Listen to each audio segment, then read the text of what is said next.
Good evening, everyone, and Happy New Year to everyone. I will call our meeting to order tonight, the first regular meeting, City Council meeting for 2026, which is January 20th, 2026. Let's stand and proudly recite our Pledge of Allegiance.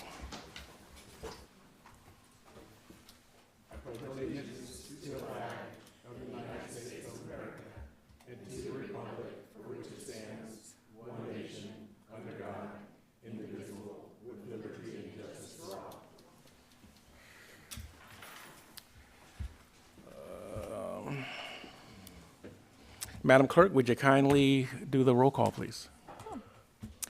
Councilmember Brando Cruz is excused this evening. Councilmember Melissa Lamatina. Here. Councilmember David Oro. Here. Vice Mayor Mark Joseph. Here. Mayor Pierre Washington. Here. Report on closed session and confirmation of reportable action. Our city clerk is not feeling well today, so we have John Christina, but we don't have him on to report out. There he is. John, go ahead when you're ready. Hi, nothing to report. Thanks, John. You're very welcome, sir. Moving forward to proclamations and presentations. Tonight we have no proclamations, nor do we have any presentations. Public comment. At this time, I'd like to open up public comment for any items that are not on tonight's agenda. You have 3 minutes.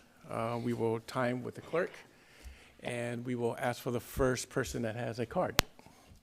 I do have some speaker cards here. I'm going to call Nick Stalker.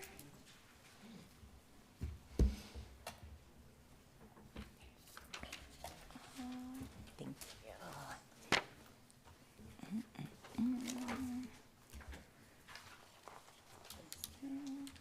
Good evening, Nick. Good.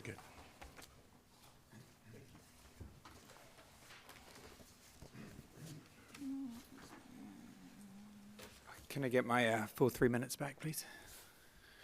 Go ahead. Thank you. Nick Stalker with Barrel Creek. On December 15th, we came here to protest several things about the approval of the Promontory final map and improvement plans, including that the city had not followed basic procedural steps or agreed to compensate the project for an overburden of backbone infrastructure, as outlined in the specific plan and mandated by law. More than a month after that meeting, and despite our attempts to try and understand why this is the city's position, regrettably, we've made zero progress. The city has provided no rationale as to why this project should not adhere to the documents and law that govern it. In fact, when we sought to clarify which documents the city believes to be controlling, Mr. Hawley told us via email that the city does not want to share its legal opinion on this matter. It's hard to collaboratively resolve issues when we can't be transparent with each other on how we arrive at our positions. Assistant City Attorney Summers offered us several conflicting reasons as to why the project would not be eligible for reimbursements, none of which make sense. As an example, in a January 13th meeting attended by the mayor, Mr. Summers told us that the city does not believe that the Newell Drive has been oversized at all. A few minutes later, City Manager Holly recapped a meeting that he recently had with adjacent developers, which concluded that Newell Drive could be substantially reduced and still be able to serve the project. So what is it? And when we're told that the city does not believe that we are owed anything for the excess infrastructure, is it poor guidance from the new city's attorneys, which will end up with high legal fees? Or is it coming from the city council driven by other motives? I ask this because we know that the city manager understands that the project should be reimbursed. He's told us this multiple times, including via email. We also know that the city has an agreement with a separate developer, which relieves that developer of costs and incentivizes the city to dump costs into our project to reduce city exposure. But of course, an agreement between the city and another developer has nothing to do with us. What is frustrating is that we know and understand all this and have provided you with an off-ramp where you don't have to spend any taxpayer money and can save face. You just don't appear to get it. Earlier today, tired of banging our heads against the wall, we submitted a claim for approximately $30 million and counting. For the avoidance of doubt, I'm here to make sure you understand that the delays and bad behavior are closing the door on the off-ramp we have offered. And that's not a threat, But once we start building the stuff that you have approved, you won't have value engineering, so downsizing the infrastructure, as a tool in your arsenal to reduce the cost that the city owes the project. So once we start, that option disappears. And at that point, the American taxpayer is on the hook. We'll continue to try and work with you as partners. Please stop treating us like adversaries and come to the table. We all want this project to be successful and to move ahead. I have extra copies of the claim here for any members of the public that would like to see it. And if anyone has any questions, please reach out to me at 917-929-9463. Thank you. Thank you for your comment, Nick. Valerie Zizek-Morris. Hello, everybody. I'm Valerie Zizek-Morris, President CEO at the American Canyon Chamber of Commerce. I just came up tonight to say Happy New Year, 2026, new year. We're really kicking off our calendar. We've got a lot of our events on our American Canyon Chamber of Commerce calendar. We start with our coffee morning Thursday at Dos Patelos. It's open to the public. We encourage business leaders, American Canyon residents, business owners to come check out the event. It's 9 to 10:30. It is our monthly networking opportunity for to mingle and mix with city officials, American Canyon Chamber businesses, our chamber board, and just really get to know what's going on within the community. We had our first economic development committee meeting today for 2026. We're really trying to get the community's input along with the business community on what types of businesses we'd like to see here, how can we strengthen our business community, and really be the driver for the economic vitality of American Canyon. So if you're interested in attending those events, they will happen the third Tuesday of every month at the American Canyon Chamber of Commerce. They are open to the public and our business community. We hope to see you all there. We would like to announce that we are adding a fourth Meet Me in the Street this summer. So we will be doing June through September, the second Wednesday of the month, and our registration will open in the next couple of weeks. We're also looking for sponsorship, food trucks, and of course, bringing out community performances and business tables along with small vendors to the event. So I just wanted to give you an update on what we're doing and hope to see you all participating this year. Thank you very much. Thank you, Valerie. Beth Marcus. Good evening. I just have a question and or complaint. It's about the project or the construction site across the street from me. It's been there since May. I don't see any active work being done on Melvin or James Road at all.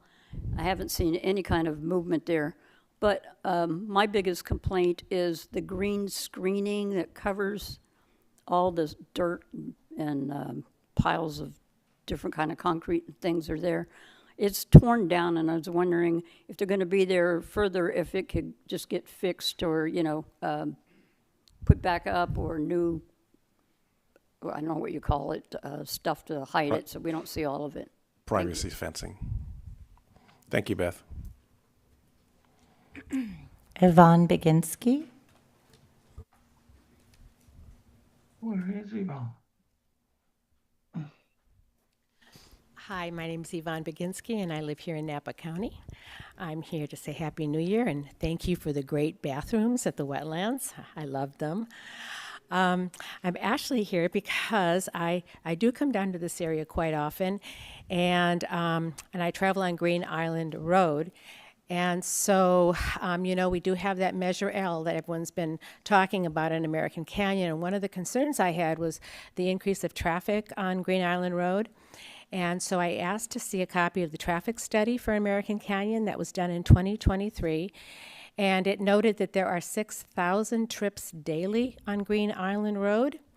And I know, because I've sat through so many of these meetings, that American Canyon has agreed to reduce greenhouse gases and work towards that effect, and that's also part of the general plan. And with 6,000 trucks already using that road every day, my question is, how are we going to measure any reduction in greenhouse gases in this community? We don't have an air monitoring system, and maybe that's something that should be considered so that there can be a before and after. I know that there's a lot of development still being planned for that area, which is only going to increase traffic, which is also going to increase greenhouse gas emissions. So rather than looking at reducing them, we're going to be seeing an increase. And I would like to see something that would be data-driven so that we could actually see the increase.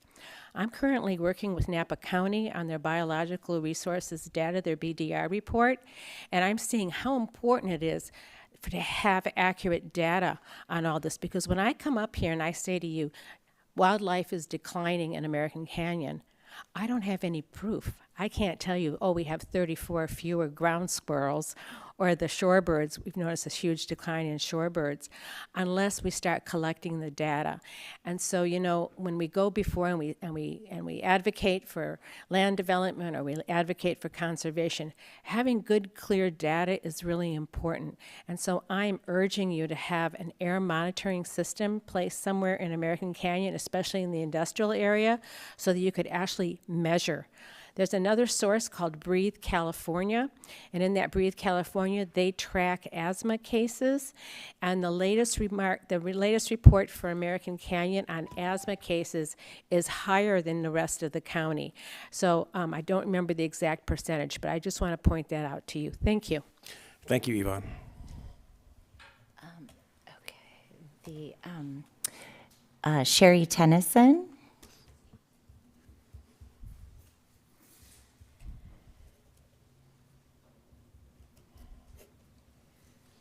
Good evening. I'm Dr. Sherry Tennyson from Napa Valley College and the director of the American Canyon Family Resource Center. And I did ask to go last, and I am watching the minutes. Oh, it's not moving. The point is, I want to say thank you for all the help that this community put together to help our Toys for Tots program. That doesn't happen alone, so we were very lucky to have quite a few students from Napa Valley College who live here in American Canyon. Quite a few of our graduates come out and work with us. We served 301 children with toys this year, so thank you. I say that lovingly because it can't be done alone. And so there were 3 folks that are sitting up here, one's missing.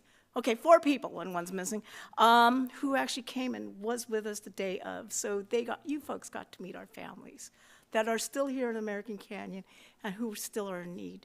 So all I want to say, of course, is thank you to my buddies at Toys for Tots, Captain Max, and all the great work from American Canyon Fire Department. If it weren't for them and their love of this program for how many years, 301 children would not have been happy. I want to say thank you to our council members, Melissa, Mark, and Brandon, and of course, Mayor Pierre, who did not have any problems smiling and taking bags out of toys. Most importantly, again, I said Max, most importantly, our community, because it does take a village. And it's our hope that we continue doing this good work for our families and making that audacious goal that we keep growing every year. 301, maybe we go 351.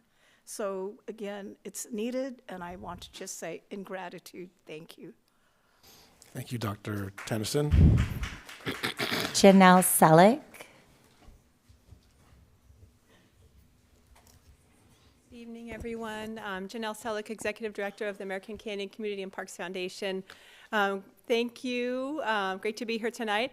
I wanted to just share a quick update. Yesterday was Martin Luther King Jr. Day of Service, and the foundation held a wetlands cleanup. It was pretty astounding to see the turnout. We had over 30 volunteers from American Canyon and throughout Napa County come out. It was a beautiful, warm, sunny day, and the trails are a little bit deceiving, although they're beautifully maintained, thanks to the city, in a pristine condition. The shorelines do collect quite a bit of trash and debris. And yesterday we pulled over 500 pounds of trash from the shorelines, including about 8 shoes, a backpack, a crate, 3 tires, countless bits of styrofoam, and I could go on and on. But especially with the event being post-King tides, what happens is because we're along a shoreline, stuff continues to get pulled up. So I was really proud of the volunteers that came out. It was a great day. It was a great way to give back to the community. We look forward to doing these again. And as you may have heard, we're getting closer to groundbreaking on the future Napa River Ecology Center site. And I wanted to invite everyone out to our winter open house on Thursday, January 29th at 4 p.m. That's a week from this Thursday. It's open to everyone. Please come out, see the site, enjoy a glass of wine, have some snacks. We'll take a sunset little walk out to the river. Learn about the project and the timeline, as well as we have a local artist that is helping us with a community-based art project, so be able to pitch in and participate in that as well. So hope to see you. I'm going to leave a couple flyers here, and all are welcome. Oh, in addition to that, you can learn about the Community Mosaic campaign as well. So that's our big fundraising effort to help close the gap and break ground. So hope to see you. Thanks. Thank you, Janelle. Hugh Marquez.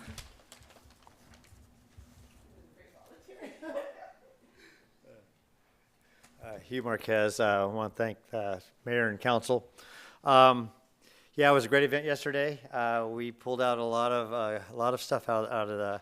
Reminds me of when I was a kid. I was telling Allie earlier, playing in the creeks. Now I'm 6 years old and I'm wearing rubber boots and pulling stuff out of the Delta. So it was a really fun day. I just wanted to come to council and let you know that it's nice in the bathroom and the covering out there at the wetlands edge. Seeing the covering at Northampton is really good to see. I'm hoping to see the bathroom break ground out there real soon. But just want to let you know the council and our PD, our Public Works, and our Parks Director that you guys are doing a great job. Anyway, thank you. Thank you, Hugh. That's my last card. All right, anybody online? I do have some online. Okay. Do you want to go to online now? Yes. Okay, I'm going to start calling online. Scott Thomason. Yes, hi, folks. Hopefully you can hear me. Real briefly, the Napa Sierra Club recently did a presentation at the American Canyon Library on the potential consequence of future seawater rise to our city. And this presentation is relevant to current land use issues which are coming before the City Council. And the Sierra Club would like to do this presentation to the City Council at some point in the future. And it would take approximately 15 to 20 minutes. And I hope that the City Council can make time for that presentation. I think it's hugely important. Thank you very much. Thank you, Scott. Thank you.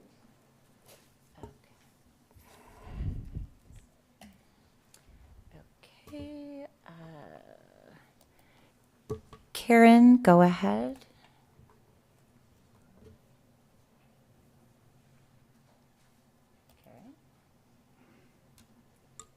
Karen, are you there?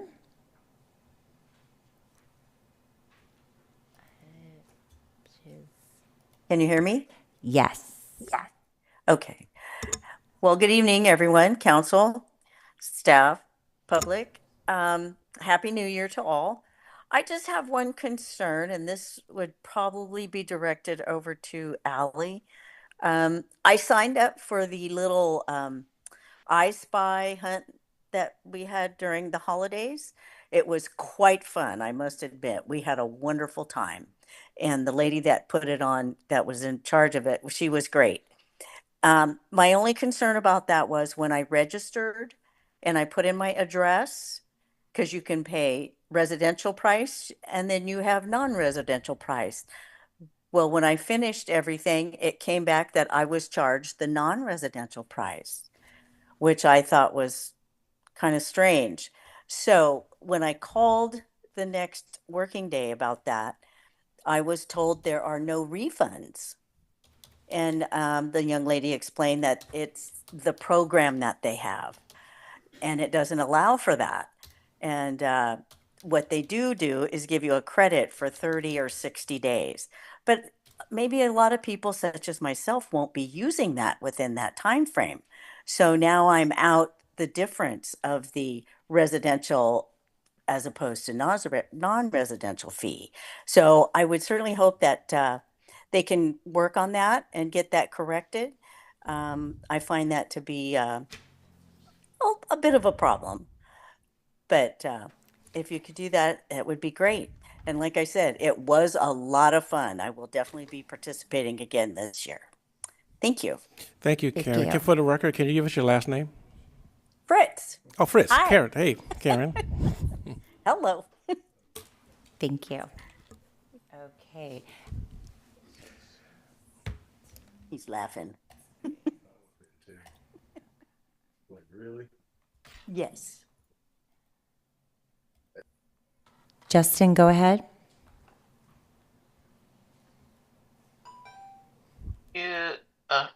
Good evening. This is Justin Hall. I'm gonna be very brief comment here. Dr. Sherian from Napa College, she did amazing work out there. We're help her out there at Napa College Fair. And I'm gonna remind you, I'm on a client advisor meeting for NPRC and planning meeting on April 10th. I think we will be buying the mayor seat, Mayor Gann, to see Napa mayor to come to listen the budget stuff. So we'll see you soon on April 10th. It's gonna be at the Cross 711, new 711, a new bank building. I'll see you soon. Thank you, Justin. See you soon. Great. Okay, that's the last online, but I do have 3 more speaker cards. Okay. So back to in-person. Reed Robertson, please.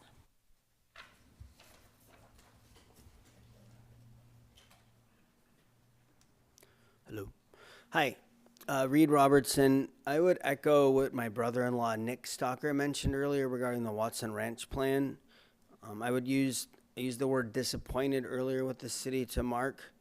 You guys approved the final map. I looked at my emails. It was 13 years ago. I came to talk to Brent Cooper with my dad and thanked him for the email. Anyway, regardless, David mentioned in December's meeting about an SIA. We still have none. We're looking at builders to come in and start building the final map that was approved, so thank you for that at least. I don't know what's going to happen, but if we build it, what Nick said is right. And the fees come in and the fees go somewhere else, and then hopefully it does not turn into a big fiasco lawsuit. The money would be gone. The city would basically go into bankruptcy with money that it could never pay. And you guys would unfortunately have to run your political campaigns on driving the city into bankruptcy for absolutely no reason at all. I work in Vallejo. Vallejo has not recovered from going bankrupt 15 years ago. To me, it's a failed city. Please don't let that happen here. And we would like to work with you guys. There has been absolutely nothing from the city, and I could use a stronger word than disappointed, but I'll keep it at disappointed. I believe my mom probably is coming up next. Thank you, Reed. Jeanette Goyet.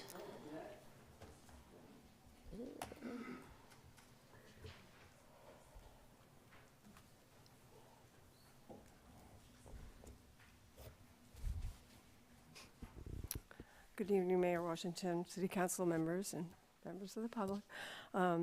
Happy New Year. Happy New Year. My name is Jeanette Goyet, and I do live here in American Canyon.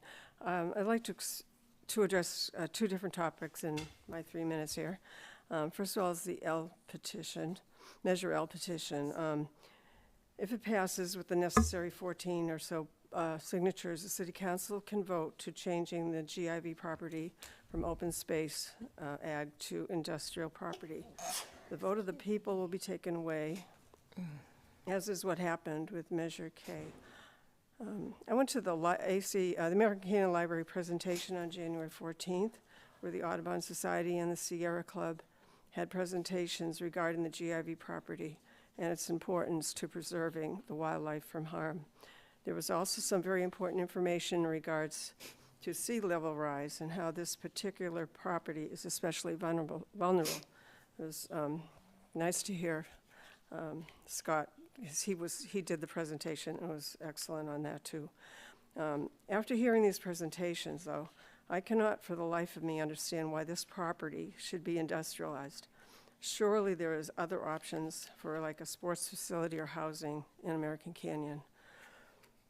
So please allow the people of American Canyon to vote on this topic. Do not take our vote away. Next, I would like to address my concern regarding ICE in Napa County. I understand there was an incident in Napa of an ICE kidnapping. I do not remember reading or hearing about this in the local news. My concern is that we could have another Minneapolis. Are we prepared as a city to protect our immigrants? Because we are a very diverse city with many immigrants and many at risk. My question is this, is there a plan for American Canyon for protecting the undocumented people from being stolen from ICE? I do not like to tell people what they should or should not do, but I do feel we should all be concerned, whether documented or not. The bottom line is we are all immigrants, except for, of course, the American Indian. I'm going to recommend checking into the ACLU, the American Civil Liberties Union, .org. You can find lots of information about your rights, whether you are an undocumented, a protester, or just an individual standing by. We must all stick together. Thank you. Thank you, Jeanette. Bernice Newell.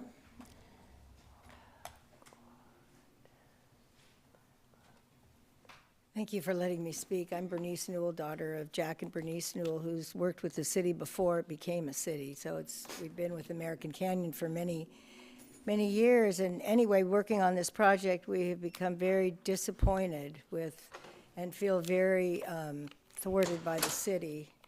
And I'm here, and it looks like we've come to an impasse, and I'm hoping that we can work it out very quickly. There's no reason that we can't be partners and not adversaries. Thank you, Bernice.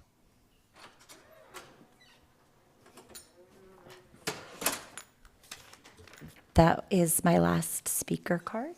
Okay, thank you, Madam Clerk. I'll close public comment and move on to agenda changes. For the agenda changes, we have 5 consent items, and if there's no changes, I'll accept a motion to accept the consent calendar. I'll make that motion. I'll second. Thank you.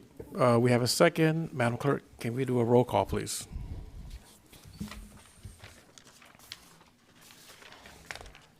Councilmember Lamatina? Yes. Councilmember Oro?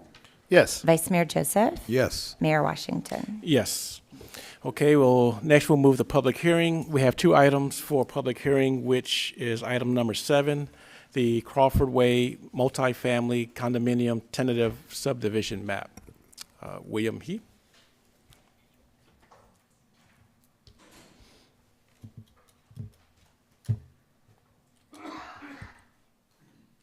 All right. Good evening, Mr. Mayor, and members of the City Council and members of the public. My name is William. I'm here with the representing the Planning Division, and I'm very happy to give a presentation on the Crawford Way multifamily condominium subdivision map. Pretty brief overview of this presentation. I'm going to talk about the project info, give some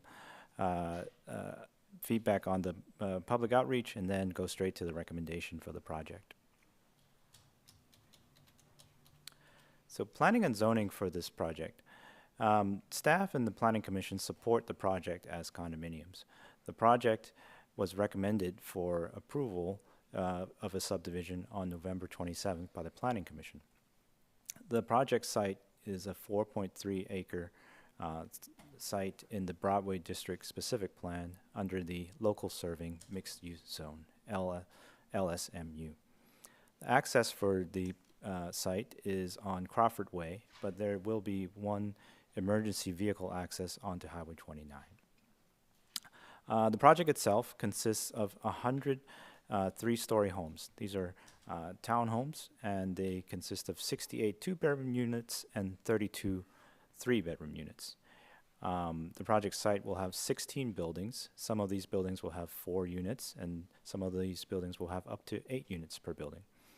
The project site includes a community building with a children's playground as an amenity. And lastly, there's going to be some project frontage improvements on Crawford Way. So here is the project site. To the north is the Canyon Plaza. To the west, we have some single-family homes. To the south, we have the Open Door Church. And to the east, we have the Highway 29. And again, the project will be accessible from Crawford Way. So here is the tentative subdivision map. When an applicant wants to proceed with developing condos, a subdivision map is the next step after a design permit is approved. And this subdivision map, one of the key items is that it will remove a property line that's in the center of the map, which would make it from two 2-acre parcels into one single 4.3-acre parcel. The project complies with the required findings of Chapter 18 in the American Canyon Municipal Code. The project is a permitted use in the local serving mixed-use zone. The project size and setbacks comply with the LSMU zone development standards. It's a relatively flat site. There's no concerns with different elevations along the site. Wet and dry utilities are available to support the site. And the subdivision design will not cause any substantial environmental damage. This was all reviewed in the design permit approval. And that's about it. The public outreach was very substantial. I had to cut down this list because there was a lot of other dates that started in the beginning of the Planning Commission review, but we provided their neighbors with letters. Actually, on December 2nd, there was a public hearing which was continued last month and the 16th. Staff report was published on the 16th of January, and then we had a reminder yesterday. And throughout this process, we had I think 5 or 6 comments, and they were all explained. Staff responded to them in the staff report. This brings me to the staff recommendation. The Planning Commission recommends the Crawford Way multifamily condominium subdivision map without changes to the resolution. And the CEQA review is that this project was provided an addendum to the Broadway District Specific Plan Environmental Impact Report, and the addendum found that there were no substantial changes proposed with the design permit or condo subdivision map. And that's all I have. Thank you, William. Just for clarification, for people who might just be hearing this, the resolution that we're considering tonight has nothing to do with making these units condominiums immediately, right? There's still a 10-year pause program associated with it. The reason I ask is because when you say condominium, and as many times as we said condominiums in the presentation, the assumption would be that these would be immediately made condominiums. No, so they're on their way. Correct. The next step is the tentative condo map. They also have to get an approval from the Department of Real Estate, and then they begin construction. And there's laws that prevent us from making the developer making these condominiums immediately, correct? Mayor, I think maybe what you're referencing, so what we've experienced in other projects is a hesitancy among developers to sell condo units. And so we see this over at Village Advantage Ranch, for example, where they were designed, built, and approved as condominiums mapped, but they're still held under a common ownership and rented. And so what is happening to have that occur is because there is a limit, a statute of limitations as it's known. It's 10 years for latent defects. So essentially, if your drywall gets cracked in the first 10 years, you're allowed to go after and sue the contractor or owner or developer who built that for you. And so much more common in common interest developments with shared walls and shared roofs and things like that, where things maybe have settled and there's a whole genre of plaintiffs' attorneys who focus on suing HOAs and suing contractors in year 9 to get all these things, and it's really quite a mess.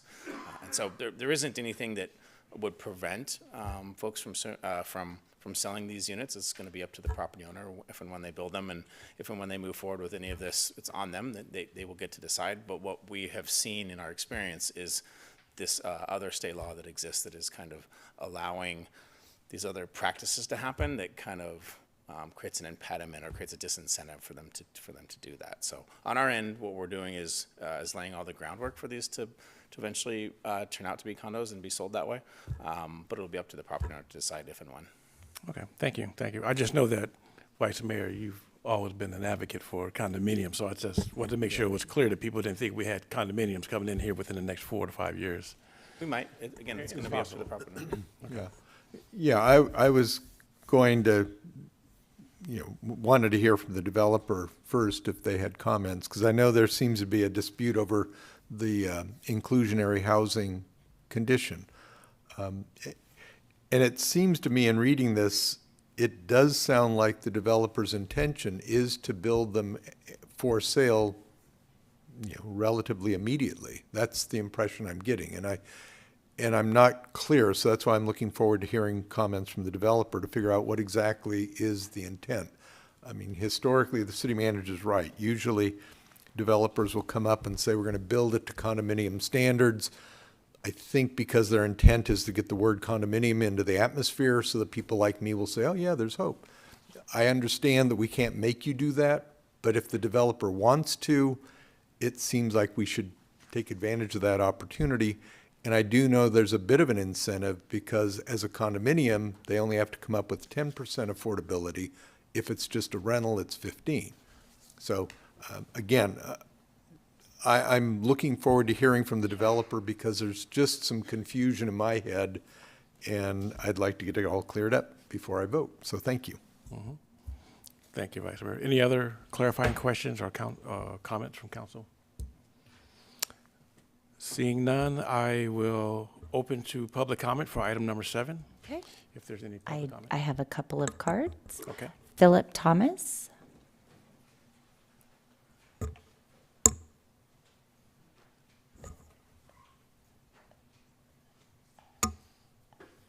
Good evening, Good evening, Philip. council members. First, Happy New Year to you. Happy New Year to you. Pleasant one, better than last year. I live next door to the project, and I'm in support of it being condominiums for sale. The only comment I had during previous meetings, I think we spoke out about having some kind of privacy there between the properties, and the developer kindly reached out to us and said they would work with us in good faith to put some kind of planning and screening there to give us some kind of privacy. That's the only comments I have. And if it goes forward, I wish the developer and the condominium project much success. That's the only comments I have. Thank you very much. Thank you, Philip. Okay, and we have Hugh Marquez.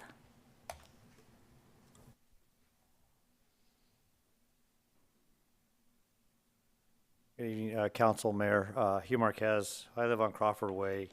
I have some concerns over the wording. As I look over some of the wording, I see condominium, I see townhouse, I see single-family member, single-family resident, and for the resolution or the paperwork for the resolution. And I understand the developer already is trying to change the wording to say that they can be rentals versus in his public comment and other public comments, the developer has said, no, these are for sale. And I do believe that having affordable housing in our town is good. And so I'm sort of concerned of the wording. And already the developer is trying to get the word rentals away from but then telling the public, oh no, we're selling these. So I'm sort of with the city for denying the use of the word rent. I believe the city's response to one of the appeals that the developer has made, I believe they made 4 or 5. But one of them was the word rent, and I know the city rejected that. And going through some of those, it looks like the city made some very good responses to the city in saying, no, this is not what we want in our city. So I hope you'll take a look at that, and hopefully the developer will be able to explain why they've told in public comment that these are for sale, but now they're coming back for an appeal to get them to say that they're rentals. Thank you. Thank you, Hugh.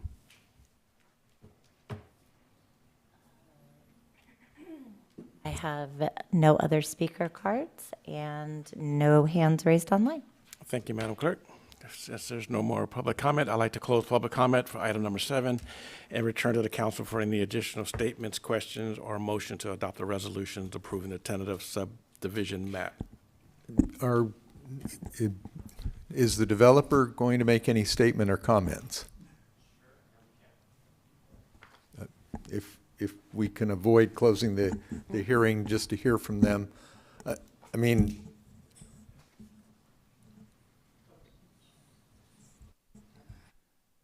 I don't want to put you on the spot necessarily, but I agree with one speaker that I'm not sure what your intentions are and what assurances we have to make sure all this comes to pass. So, thank you. If you could, for the record, just state your name and association. Certainly, yes. My name is Neil Ryer. I'm part of the developer side team here on the project. And so much to what the city manager had mentioned earlier, there are certainly some disincentives regarding just the statute of limitations when it comes to constructability.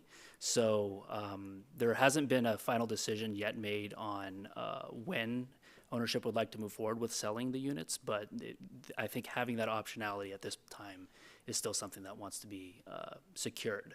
So for the time being, I think it's still worthwhile to at least get everything in order right now so that they can be sold in the future, but we just don't have a concrete timeline on when that's supposed to happen. As far as anything with the affordability units, I think there's a mutual understanding there. I don't think there's any outstanding misinterpretations about how the affordable units are to be calculated. So I think on that end, that's all settled business. Okay, so it's understood, the only incentive that we really have here is if they are for sale, then you only have a 10% obligation. If they turn into rentals, then it's a 15% obligation.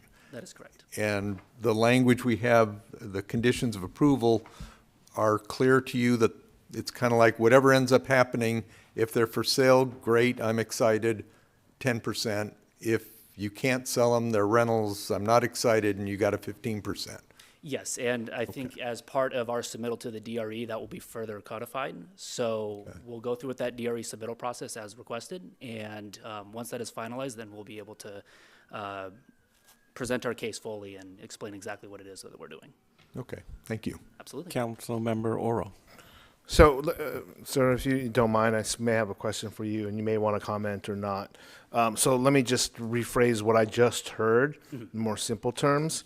Right now, we're leaning towards rentals because of the defect. What's the term for that? The deficiency laws? Statute of limitations for latent defects. Yeah, latent defect laws. Wording. Yes, the wording, right? And we've been through this before. The Village at Vintage Ranch did that, and they're all rentals. I don't know. I think we're coming up close to 10 years. I don't know if they're going to turn it over into condos or not. And so I think you're leaning that way towards rentals with the option in a future time or date to make it for sale property a condo. That is correct. Okay, thank you. So just want to be clear on that is what I heard. And that is the I don't know if that was clear to me earlier when we were asking these questions. I just want to make sure that the public actually heard that and that this is actually kind of common in the state of California. And considering California's housing crisis and laws, I thought there would have been one in those package of bills, a statement about latent defects in laws to where we could change that to where we can actually build more ownership in housing, which is unfortunate. Maybe we'll talk to our state representatives about that. Thank you. Yeah. And thank you, Neil, for making that statement. And yes, if you could introduce yourself, so for the record. Good evening, everyone. William Ye with the Development Group. I just wanted to make a point of clarification because these terms have kind of been thrown around. Is it for sale? Is it for rent? Right? The affordable housing, the inclusionary housing policy is very clear. And the definition of for sale does not mean that it is going to be sold and put up for market on day one. It means that it has its own individual deed, right? So it's a designation for the unit. In other words, you can think about it this way. How many APNs are there associated with the project, right? So if it's, I'm just guessing, the domain at Napa Junction has got one APN, or maybe two APNs because they're two separate sites, right? There are not 200 and however many units they have APNs, right? It's one or two APNs. That means that is by definition a rental, right? The individual units cannot be sold unless they go through this condo process. And so when you say rental and you say, hey, you guys aren't going to rent these out, that does not mean that we are ineligible to rent them out. We certainly are capable of renting them out, just like the Village of Vintage Ranch is doing, right? So what we're talking about is a technical designation that there will be 100 individual APNs associated with 100 individual units. And those units will have individual deeds for them and can be individually alienated at a future date of the ownership's choosing, right? To Mr. Hawley's point, they get sold after the 10 years because nobody likes getting sued, right?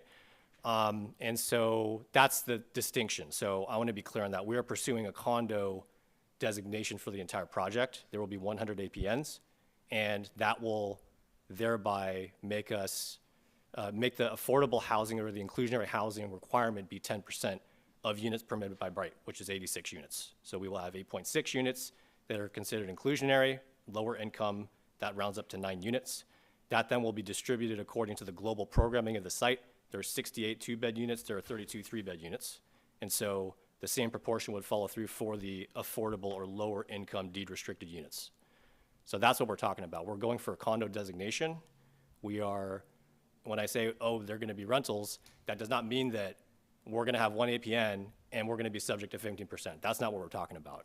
We do not intend on this project being subject to 15% because frankly, the project is too small. It will not be financially viable if 15% of the units are deed restricted for lower income. So I hope that's clear, and I'm happy to take other questions on that. Thank you, William. Vice Mayor? Okay. So unlike the other developers who just say we're going to build it like a condo, you're actually going to go to the extent of creating the 100 separate APNs, which is certainly a good thing. Right. But then the question is, if you have 100 APNs, but you still rent them out, then in my world, I would say, okay, then you owe us 15%, not 9 or not 10.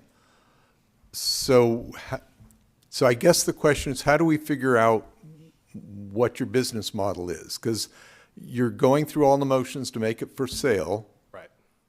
But they're rented. So initially, in my world, it would be you owe us 15% affordability, and when you start selling them off, let's say 10 years from now, you literally could just sell off 90% at market rates, and the last 9 are going to be deed restricted in some fashion. Right. So I would point to the municipal code and the inclusionary housing policy, which does not stipulate when a developer or an owner of a unit needs to sell the unit. In fact, under the ownership section, I can't quote the code, but it says specifically 10% shall be deed restricted, and whether for sale or for rent. That's the language. So the Muni code captures and provides for the possibility and the right of the property developer and owner to either sell the unit or rent the unit as a condo, which would technically be defined as for sale in this context, whether or not it is sold. Okay, so that's what the Muni code says, and that's what we're adhering to. Okay. Yeah. So it sounds like at the end of the day, they're going to be set up as condos that could be sold as condos much better than all the other guys, but you're still trying to get a 10% affordability when you're really renting them out. We're renting them out because the code does not specify that you must sell them within a specified period of time. So we are adhering to the municipal code as it pertains to the inclusionary housing policy. I see Mr. Hawley nodding his head because that is the case. So Then I guess the conclusion in my head is we've got to tighten up our code, but that's the next guy's. Unfortunately, beyond my purview, sir. That's true. All right, thank you. I would say we have the same understanding, notwithstanding maybe Mark's point. I think it may be simpler to think about it in the terms of a detached project. For example, D.R. Horton is over in Watson Ranch building homes.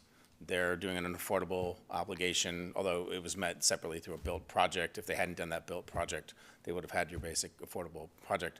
D.R. Horton could build those homes and hold on to them and rent them. And there isn't a point where we could then make that transaction happen. And that's something we can look at, and maybe there's language we can tighten up. What we are doing is accomplishing a tremendous amount of administrative work. The submittals to DRE, the recording of this map, all of the things, the formation of the HOAs and things like to manage the common properties, all of the legwork that it would take to have the transaction happen if and when the ownership wants to is done. If we waited for 10 years and then said, hey, now they want to go back and do all that, it would be a lot harder. There would be a lot more obstacles in the way. So all of those pieces are being done now, and that was the purpose of what we're trying to accomplish.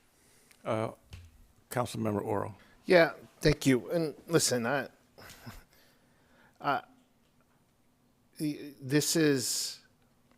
there's clearly some idiosyncrasies here, and I'm in favor of tightening up the code. But also at the same time, I don't want to look at this as something to where the applicant here seems to be trying to get out of their commitment to inclusionary housing. They're building housing, which is much needed in California. Whether we get 9 or 15, sure, we would love to have more than 15, but they're building a product that does not exist in the city of American Canyon. Condominium home housing, and like every other house here is a middle-class home, either standards from the 80s and the 70s, where smaller footprint, 1,500 square feet. And the vast majority of them are 2,500 or above, right? And what we're having now here, and I'm experiencing it myself and some others that I talk to, is kids move out and you bought a big house, but you don't want to live in that big house anymore, but you also don't want to leave town. And you don't necessarily want to rent, but you could buy a condo. We don't have that option now. And so, I just would be careful in terms of categorizing the applicant's business model when they're really trying to make it, from what I can see, they're trying to make it work. That's a lot of work that you just did. We didn't do that at the Village of Vintage Ranch. They'll probably sit on it because I think they're making money hand over fist on commercial rates, but I applaud you. I know that you went through this a couple of times trying to figure out exactly what would work here. You had some workspace lofts and some different housing. But I think the city of American Canyon would welcome an attempt at selling ownership on condominium-style housing. So thank you. And I just want to clarify, it sounded like I was grilling you. I probably was grilling you, but a lot of it was for me to understand what our code is saying and not saying. And to be honest, I'm going to bring up later on that maybe we need to revisit our code, that the 15% differential is an incentive that doesn't seem to be working. So just FYI, recognize you are here under the existing codes, which is great. And I know you've been at this for a long time. Yeah. So I don't want to stall or cause any other problems. I'm just thinking going forward, and you're the first developer, by the way, who's gotten this far. Like I said, usually most people come in and say, oh, I'll build it to a condo standard, and then that's that, and they're just rentals, and that's it. You're at least going far enough to say, look, this is an option. Maybe not immediately because of the law and everything else, but it's an option. And it will be far more realistic when the time comes than everybody else. So I applaud you, and I appreciate it, and I know you've been at this a long time, and everybody ought to be able to get done with things sooner or later. So I just want to be clear. I'm grumpy about the problem with the code, not with your project. I appreciate the comment, and I think it's important for us to let the city and everybody know what our intentions are, right? I mean, I've come here personally to attend these meetings, and the intention is, I can't sit here and tell you, like, hey, these things are going to go on sale day one, because the realities are the realities. Someone's going to get sued, and you know what that does? That drives prices up. So the general contractor is going to say, well, are you going to sell these things within 10 years? Then I got to go tell my insurance company, because I'm going to get a lawsuit in year 8, year 9, and that's going to drive prices up for me, which drives prices up for you, which drives prices up for the prospective buyer or the tenant, right? So it's a trickle down. There's no free lunch. We're not getting away with anything. We're complying with the municipal code as it exists, the inclusionary housing policy that exists. It makes it challenging, I'll tell you that. 15%, right, that got adopted, I don't know, a couple years back. I think the village, they didn't have to comply with that. I think they're at 5, if maybe I'm wrong, but. Yeah. So it's a challenge, which is, but it's a learning process for us, and the delays are not on the part of the city. I mean, a lot of it is us learning this process as well, right? And Okay. hoping to repeat it, hopefully in town again. That's the intention from our part, so. Okay, well, thank you. Thank you, William, and thank you, Neil, for, answering those questions, and my colleagues. Good dialogue. Mayor, I just, before we wrap up, I wanted to thank the developer for working with their neighbors, and it's telling to have a neighbor come and be complimentary of a project. We don't get that all that often, and so I wanted to commend you all for doing that. I agree. I met with Philip and his wife some time ago, and they were very complimentary of you as well, so thank you. Mhm.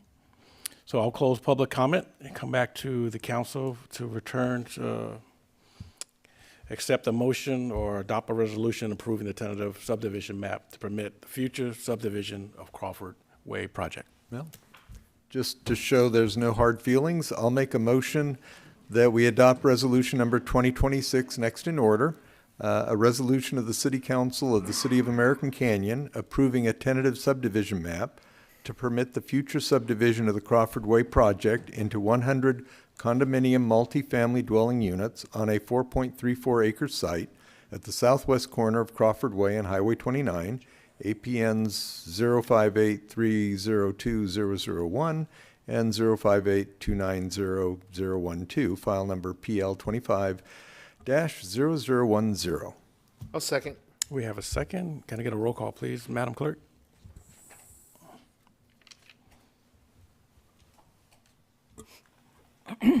Councilmember Lamatina? Yes. Councilmember Oro? Yes. Vice Mayor Joseph? Yes. Mayor Washington? Yes. Next public hearing item is item number 8, the Giovanni Logistics Center tentative parcel map and designated permit extension. You too, William? Okay. Yeah. Good evening again, William Hey, Heath, William. Community Development Department. I'm here to give a short presentation on the Giovanni Logistics Center tentative parcel map and design permit extension. No slides for this one. I'm just going to give an overview. The Giovanni Logistics Center consists of up to 2.4 million square feet of high cube warehouse on a 208 acre site in the general industrial zoning district. The City Council approved the design permit and tentative parcel map for the project in March of 2023. And in November of 2024, the applicant filed an application extension of the project, which was approved in March of 2025.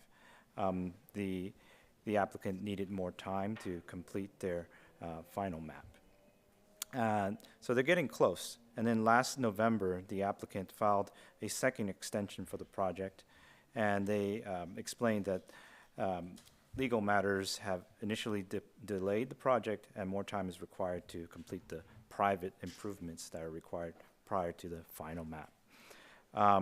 So they filed for the second extension, and according to the municipal code, a tentative parcel map is allowed a 1-year extension up to 3 times. This would be the second time.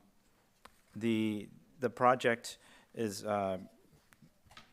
getting on pace, and if this second extension is approved, the new expiration date will be March 21st of 2027. And that's all I have for this one. The applicant is here, and she would like to say a couple things. Thank you, William.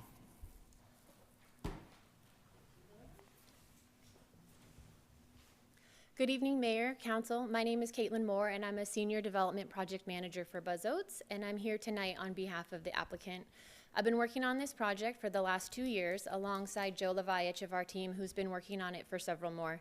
As many of you will know and remember, this project has been on quite a journey, and we are really, really excited to finally see the light at the end of the tunnel and the last of the hurdles.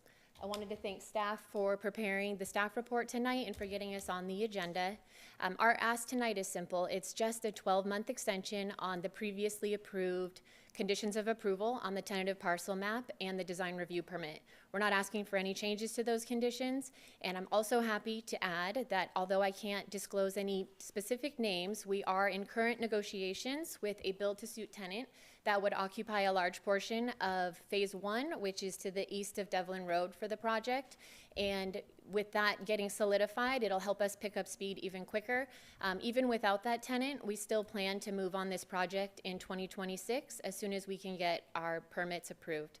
We're also hoping that if it's a potential that the prior grading permits that we had submitted, if we can revitalize those and speed up that process even more, I think that would be beneficial to all. That's all I have tonight, and I'm happy to try to answer any questions you might have, but otherwise, thank you for taking us all into consideration. Thank you, Caitlin. Mayor Washington, I do have Ernie Nodell online with a hand raised. Okay, I'll get to him in a second. Thank you, Caitlin, and thank you, William. Any clarifying questions from council? I see you, Vice Mayor Joseph. No, I changed my mind. Oh, you don't have a question? I'm more excited to hear that we're getting towards the end of the tunnel. My only question is more the nature of the businesses. I'm concerned that warehouses are kind of losing momentum here in American Canyon. We're not as competitive as other areas outside of Napa County. So I'm just hoping the build-to-suit isn't just another warehouse operation. And, recognizing you can't say who it is. Yes, I wish I could say more, and hopefully very soon we can. But Buzz Oats has been doing industrial development for a long, long time, and it has been an interesting market this last year for 2025. The pickup in leasing activity in general throughout this area and the Central Valley has been extremely promising, which is why we're continuing to push projects forward. Just speaking for our company in general, we have a 10-year plan that includes more expansion. So although the market has been troublesome in this last year, I think things are really turning around, and we're excited to bring more jobs into the community. And the user that we are talking to, that would happen with this project. So I think that's a good news for you guys. Mm-hmm. Perfect. Thank you. Yeah, thank you, Caitlin. And I think the assumption is when we start talking about warehousing that it's just for wine and stuff like that. But I work for a large company, and we have 2 major warehouses in pharmaceutical. So it's great jobs that come in to play with that as well. And I've also had an opportunity to talk with Joe, and he was a really informative, not telling me who it was, but just more informative to let me know there's not just standard wineries that's going to come out. So, again, I appreciate your comment, but if there's no other comment from council, I'd like to open it up to public comment on item number 8. I know we have the one online, but do we have anybody in the room first? Valerie? I do have cards. I'm sorry, I thought Ernie was part of the team doing the project. Oh, Ernie's not part of this team. Okay, sorry, it was my mistake. No, I appreciate that. I have Valerie.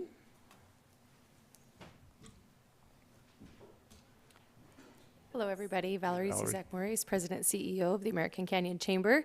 Hello, Council and Mayor again tonight. So we've been following this project since the beginning, and we've been partnering with Buzz Oats and Joe Leviach, and we've been a supporter of this, knowing that this is what we have zoned for this area here in American Canyon, and bringing in jobs and creating more opportunities for our community is something we support as the Chamber of Commerce. So you've heard me many times stand up here and advocate for the importance of a project like this. So I'm here again tonight to just reiterate the fact that giving the extension and allowing them the time that they need to properly work through the logistics of the project, keeping in mind that they have been tied up with lawsuits and other legal matters that have delayed this project. I just want to bring importance to saying that when we get a developer like Buzz Oats in our community, treating them with respect and really respecting what they bring to our community is very important and builds a trust with the developer, and also creates a name for American Canyon that we are business friendly and easy to work with. So I just want to remind the council the importance of approving this extension presentation tonight and really learning from them, their experiences, and how this process has gone, and allowing us to create stronger partners and really bringing in higher paying jobs and more opportunities for American Canyon. So the Chamber of Commerce is advocating for this project to have the extension and be approved and become a part of our community. So thank you very much for your time. I just wanted to express my feelings on that tonight. Thank you, Valerie. Yvonne Baginski.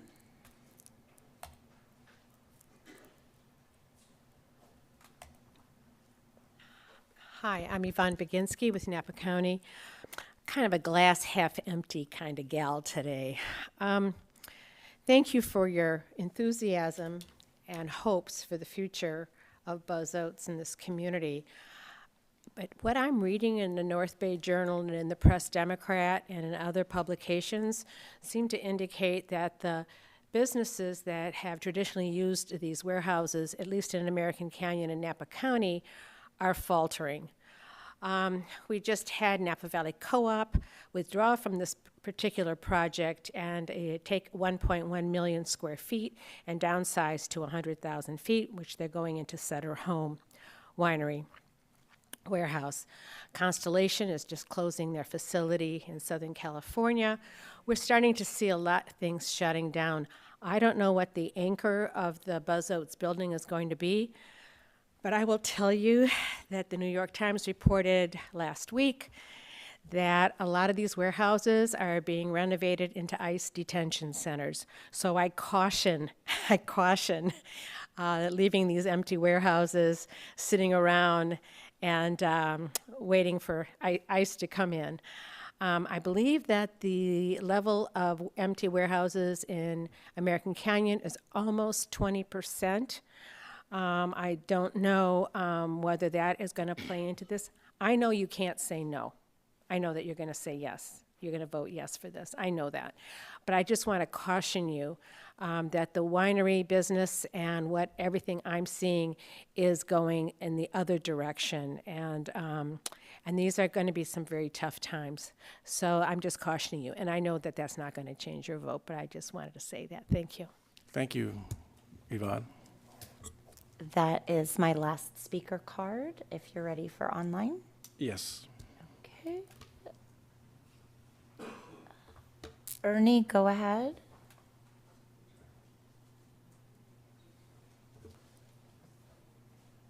Ernie, you're muted.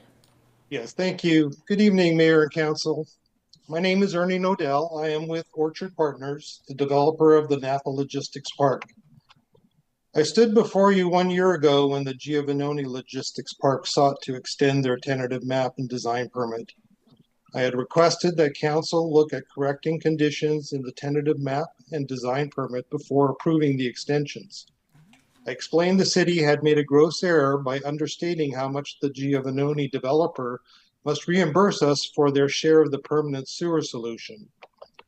At the time, Councilmember David Oro stated, and I quote, "Napa Logistics Project has been a good partner to the city for a very long time and really brought forward what they said and delivered what they said they would. That was a real project and they met all their commitments. I have to take his word seriously because I know he has delivered," unquote. Vice Mayor Joseph at the time stated, quote, "It seems to be a difficult issue with a lot of money involved. I agree that Napa Logistics has been an excellent project," unquote. Council continued the matter for a month to let the parties work something out. However, we heard nothing from the city or from the developer. And on March 4th of last year, Joe Leviach of Buzz Oats, the developer of Giovannoni Logistics Park, stood before you and stated, I quote, "We will be good partners and pay our fair share. Us as Buzz Oats think we have a good reputation in the market and we do what we say we are going to do," unquote. As of today, nothing has changed. The conditions are the same as they were a year ago. The Giovannoni project will proceed with phase 1 this year, and the project will owe us over $2.5 million. The city condition currently states they will only owe us $805,000. The conundrum for the city is that if you don't collect the correct amount, the city will need to pay us the deficiency. In this case alone, that amounts to $1.7 million. There are two other cost-sharing parties, and they agree with our calculations. In fact, the Napa Vallejo Waste Management Authority has paid their share of $317,000 to the city. However, your city manager refuses to forward those funds to us in breach of our agreement. The choice for council tonight is to either allow the gross error to perpetuate and put the city and its taxpayers at risk, or finally direct your city manager to fix the error. Thank you. Thank you, Ernie. Any other calls? I have no other hands raised online. Thank you. If there's no more public comment, I'd like to close public comment on item number 8, return to council for any additional statement, questions, or a motion to adopt a resolution approving the 12-month extension.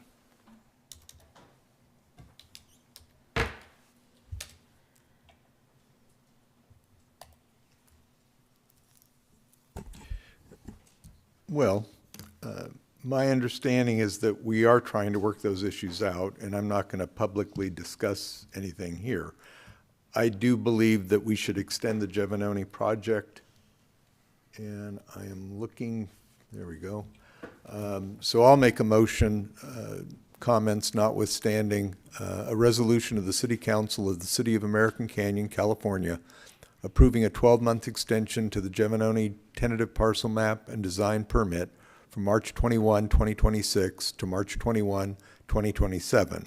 APNs 057090008, 057130034, and 057130036. File number PL2513.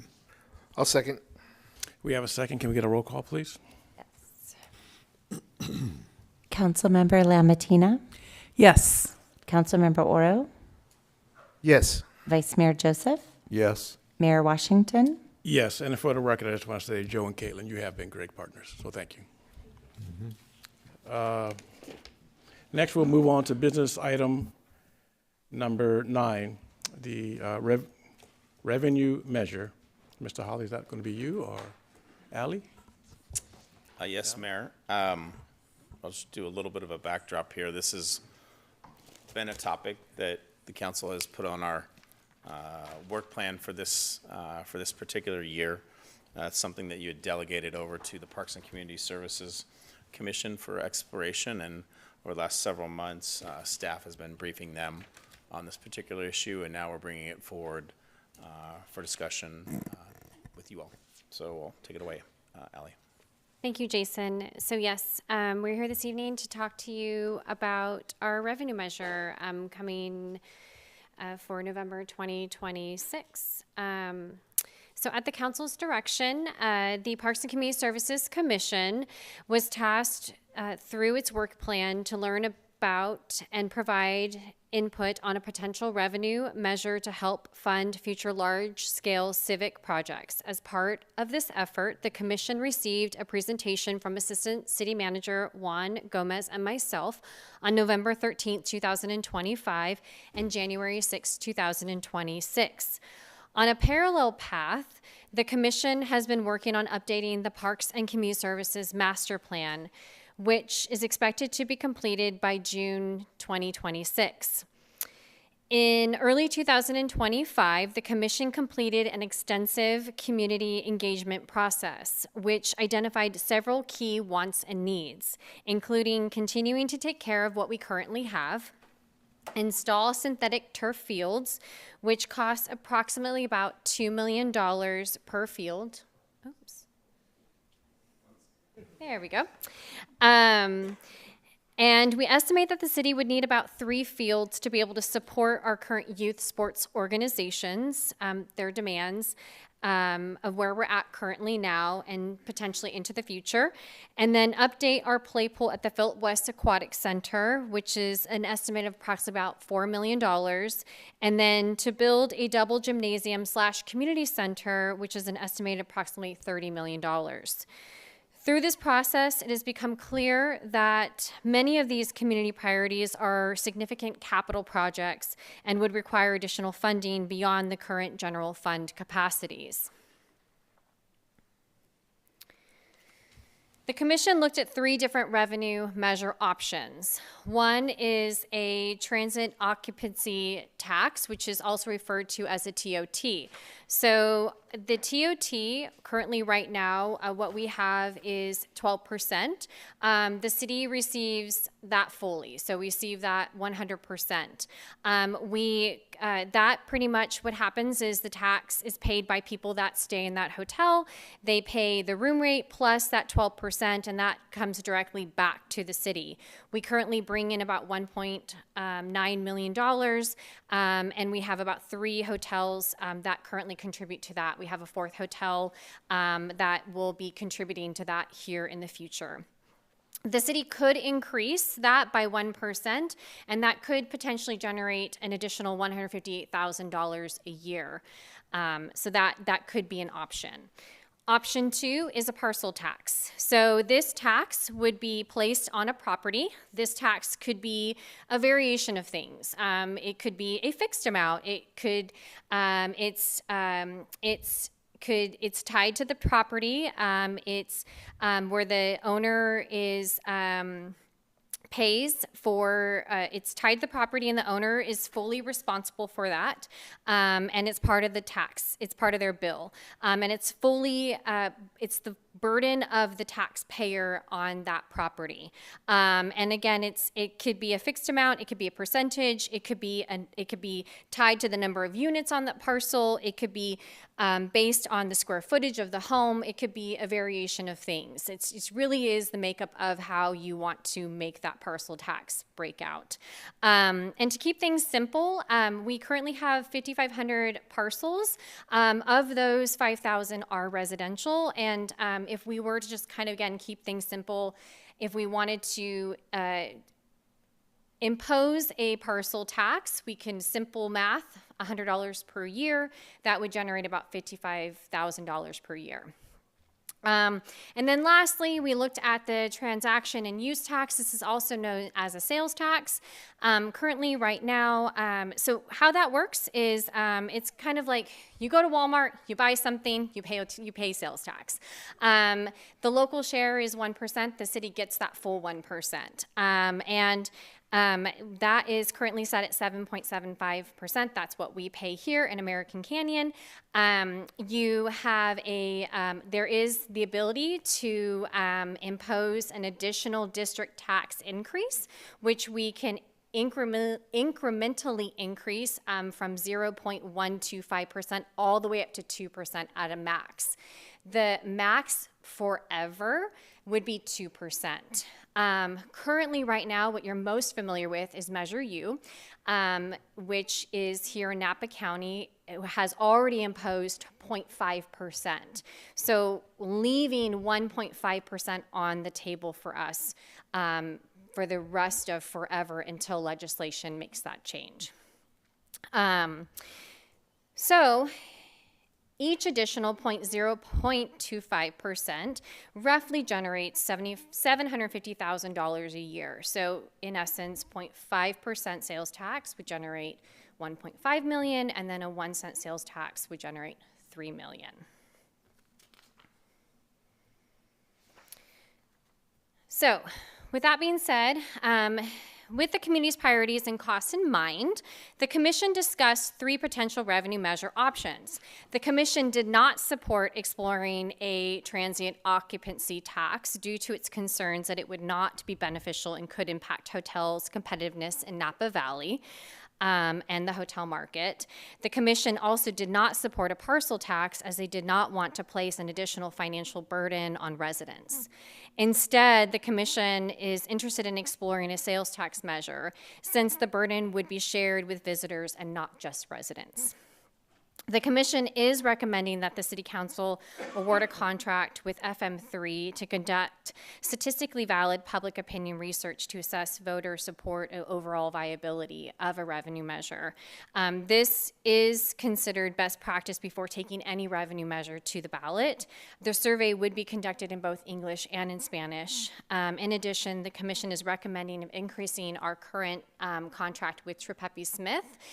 It is important to do outreach and education representation with the polling and research, because we, as a city, we can't advocate, but we can educate. And we were going to want to do that just so that way we can make sure that we are informing the public why we're doing this. And part of this process is also testing and understanding what is going to be important to the community, of if we are going to take a revenue measure to the ballot, what they would be interested in and what they would support. And this is where they would test a ballot title and summary. They would do the opposition. They would do all of that. And then as part of that process, we would like to test a 1 cent sales tax measure. The testing would include different variations. It would help determine whether the measure would be a special sales tax, which would require, excuse me, let me take 2 steps back. Part of this process, it's also going to test and determine what type of sales tax measure it's going to be. And the reason why I say that is because you're going to want to determine on if it's going to be a special sales tax measure or a general. So a special sales tax measure is something that is very specific, something that you can only spend that money on. So if you're only going to focus on roads and streets, then you can only spend that money on roads and streets. And that's where you need a 2/3 threshold. If you are going for a general, then you need a 50+1, and that's really where you can spend it on a variation of things, and that's really where the money goes into the general fund, and you can use it to spend on anything that would be accounted for in the general fund. If a measure does pass, it gives the cities the ability to issue debt, or it can do a pay-as-you-go option, and this really does give the ability for you to complete those large-scale civic projects. And you're seeing this around happening right now. So you're seeing like the city of Napa is doing it, the city of Walnut Creek, a lot of those cities that have passed those measures back in 2024. Now you're seeing a lot of those big civic facility projects coming to life now. So just to kind of put us where we are and show what other cities are with their sales tax and where we are. In comparison, so American Canyon is at 7.75%. You have the city of Napa, where they most recently passed their 1 cent sales tax measure back in November of 2024. They're at 8.75. Vallejo is at 9.25. City of Fairfield is 8.375. Concord's at 9.75. City of Vacaville is 8.125. City of Benicia, they passed their 3/4 cent in March of 2024. And then City of Suisun City passed a 1.75 cent measure for November 2024, and they're at 9.124. And again, all of these, they were general, so they were not specific. So they were able to, they went out for polling, they did their outreach, they did their education, and for instance, City of Napa, their Measure G is for road repair, parks, public safety, homeless support. City of Walnut Creek, their Measure O is a 1/2 cent sales tax. Their Measure O is enhancing public safety, parks, youth, senior programs, art, disaster preparedness, downtown revitalization, while replacing aging infrastructure. So that just kind of gives you a sense of like when they went out and they did their polling and their surveying, this was the things that came back as part of that, what was important to their community and what they're focusing on with those tax dollars. So if we move forward and you approve these contracts this evening, this kind of gives you a timeline of what we would be focusing on from now until June. Because really, it really is going to be a sprint. We would hit the pavement running. We really only have a very short period of time to really poll and understand the viability of a revenue measure with the public from February to May, because we would need to be able to make a decision in June. We would want to be able to bring a decision back to you and have a recommendation before you to bring, either say, this is our recommendation, we want to bring a revenue measure to the ballot on November 3rd for the general election, or say, unfortunately, it's just not going to be a viable option, we'll try again later, or whatever the case may be. So this From February to May is our outreach and education efforts and our polling. We're going to test the ballot, title, and summary. There is a potential to do that twice. That is recommended. That's why the contract is written the way that it is. You test it first. If it is successful the first time, then you test it again to finalize the ballot, title, and summary. And then that way it's set and ready to go to the ballot for November. And then once we have that set and ready to go, then we would bring that recommendation forward in June.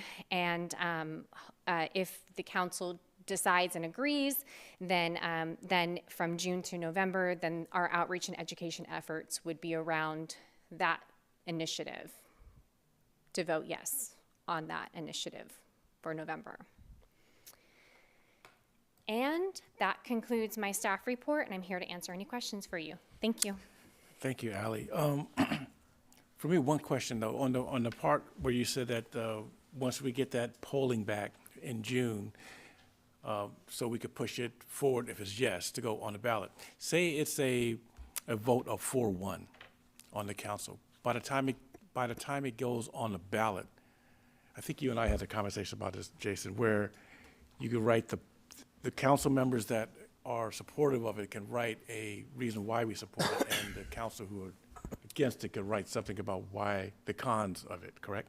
Or am I messing that all up? No, that's correct.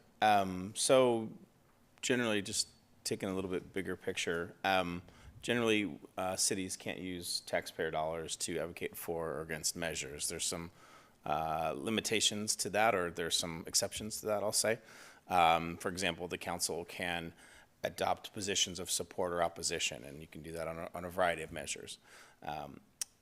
As it relates to initiatives that the city itself might be proposing, and that is required in the case of revenue measures. So you all can't just raise taxes. It's only the voters who can do that. So if you thought this was a great idea, you couldn't do it. It's only the voters who can do it. And if you felt like you wanted to ask the voters whether they were okay with that, then yes, it takes a simple majority of the council, 3 yes votes, to then place it on an election. And at that point, you really get past the point where we can be using taxpayer dollars on advocacy. So it's really that last time. So if you wanted to place it on the ballot, there are literally on the ballot, there's, or in the educational pamphlet, there is, opposition, response, and a variety of positions are outlined. In the case of a city initiative, the city council has the choice whether it actually wants to write that sort of, what is an advocacy piece, be able to write its advocacy. And at that point, again, a council majority can work through whatever processes you want to use to write that advocacy piece. And even dissenting members of the council are afforded the opportunity to write the dissension piece in opposition. And you're given that first cut, if you will, for city-initiated measures. It's not the same for voter-initiated ones, but it is for city-initiated measures. So that's something we'd be talking about in June, if and when we get that far. There are a variety of steps that we've already been through that Ally mentioned, and there's some more steps that are proposed if the council's interested. There's no requirement that we do anything. This could be ended right here with a nice conversation and interesting information, and sort of put that in the knowledge bank for a future time. Or if we'd like to move forward for something in November, then there's some steps along the way. And the staff recommendation is to start to ask the public what they might think about a tax measure, and what do they know about the needs, and that sort of thing. So we'd hire professionals to do that. The firm of FM3 is a statewide firm recognized for their election polling. They do this as a profession, so we would engage them. We would also engage our other consultants to help prepare some informational pieces related to what what these funds might be used for, and what taxes are, and that sort of, not campaign yes or no, just informational materials. That would come a little bit later. It wouldn't be happening in January. We'd need to do some of the initial polling first. But yeah, so that's where we are tonight as far as the steps in the process, and again, where we've been with PCS. Oh, thank you, and I appreciate that, and I appreciate the presentation as well. Any comments from the council? Vice Mayor? Yes, thank you for the report. And I would say that I am interested because I think, well, I agree with the commission that increasing the TOT, my reason for not being excited is if it generates 150 grand a year, that's not really enough to do anything. That's almost like just enough to annoy people and not enough to do anything. And I do agree, the parcel tax, we've got too many lighting and landscaping or other assessments that feel like a parcel tax, so I wouldn't want to go there. So I do think the sales tax is the right one to look at, in large part because of the revenue it can generate. I would like to throw out a couple of suggestions on when they go out and test, the waters. Maybe look at if there's any difference between a half-cent increase versus a full 1%. I know Napa City claimed that it didn't matter one way or the other, and it turned out they were right. But some of us kind of think cheap and figure there might be more support for a half-cent. Who knows? But if we could test that. And then I do think Parks and Rec and community facilities is probably the prettiest, sexiest items on the list, but I'd like to also test for traffic congestion, because that's, the big mantra, and even road maintenance. And I realize there's other funding sources that are earmarked, so it's not as terrible as Parks and Rec, but I'm thinking we definitely want to craft something that's going to get ourselves the majority vote. So if we could test for that to see if it works.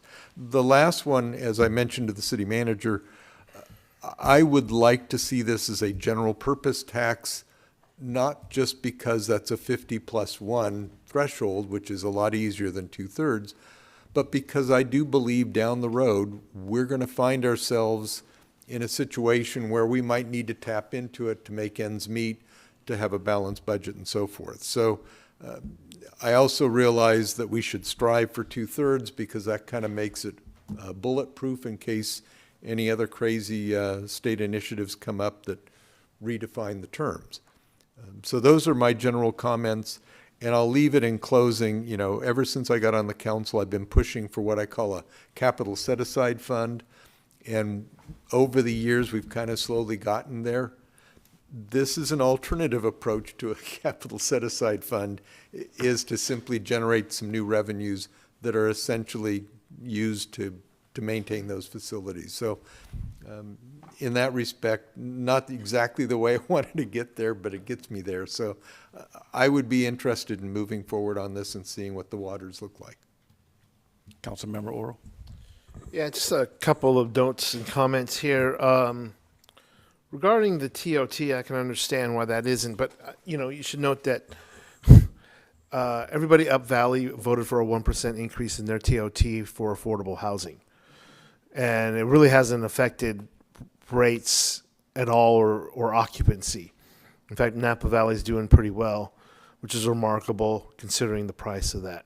So if we were to pursue a TOT, we could do that because we didn't actually adopt it. Our TOT is lower than the rest of Napa Valley. We didn't adopt it because we were meeting our affordable housing mandates, and it seemed silly to tax on that when the rest of the county had to catch up. We wanted to use it for traffic. Actually, we should probably revisit that later, which goes right into my next point.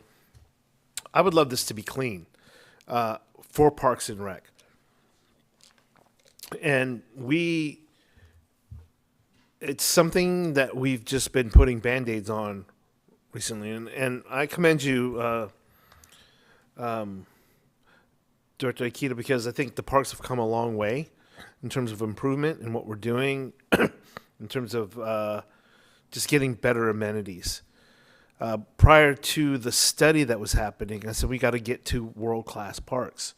We actually have an opportunity to create something special here. Our wetlands are really valuable, but we need a community center. I campaigned recently just on that community center. I'm glad this is coming forward.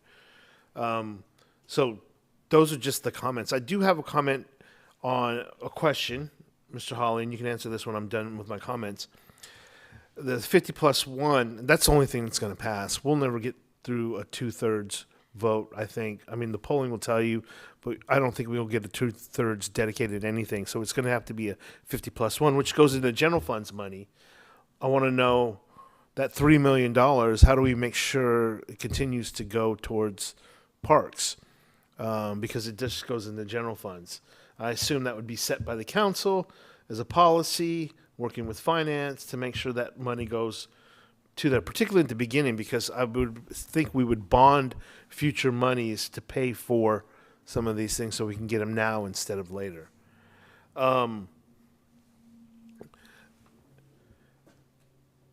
The other thing I was thinking about, and just pause as you were thinking about this, we have a parks master plan coming in June to us.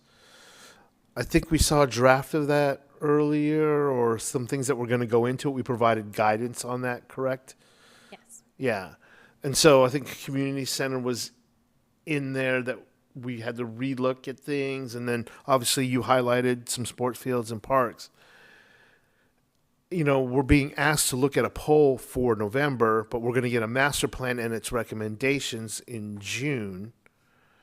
The timing, could we wait until we actually adopted a master plan to see exactly what we needed? We know we're going to have to do this, but I'm just trying to understand, like, that master plan will inform a lot of us in terms of what we actually need and can achieve. And I think you've given us numbers, 30 million for a venue of a community center, and we would want it to be top notch. But it just made me pause. I'm not saying we delay this in any way, but would it make sense to have that in our hands beforehand? And then another question I have is around the polling questions. Is there a subcommittee within the council to see what that looks like? Because I think the polling questions are going to be very important. What questions are going to be asked? Or is that going to be by staff? Who is going to actually review that, making sure that the important questions are asked and we can get the right read? Because some of those polling questions can be used to inform a lot of things. I'm definitely against trying to, again, like I said, I want to clean. We got plenty of funds, although they're not enough, but there are dedicated funds for improving traffic and road maintenance, Measure UU being one of those. We don't have anything dedicated outside of development fees for parks. And I just want to keep this as clean as possible and support those parks as much as we can. Those are my comments. If you want to remark on those, it's fine. Yeah, happy to. Was jotting down several notes. I'll kind of work in reverse. At the moment, there is no council subcommittee assisting with the polling. That's only because we haven't asked you and you haven't said you want one. If you do, that's simple enough to do. We could even do that tonight. It's really not, I think it's close enough to what we've agendized. So, and I think that could be useful. We already have some differing perspectives on what this measure ought to be used for and or test for. So subcommittee certainly could be involved. It could be the finance committee. We could appoint a subcommittee here. We can figure that detail in a couple of moments. As it relates to timing, you bring up a very, very, very good question.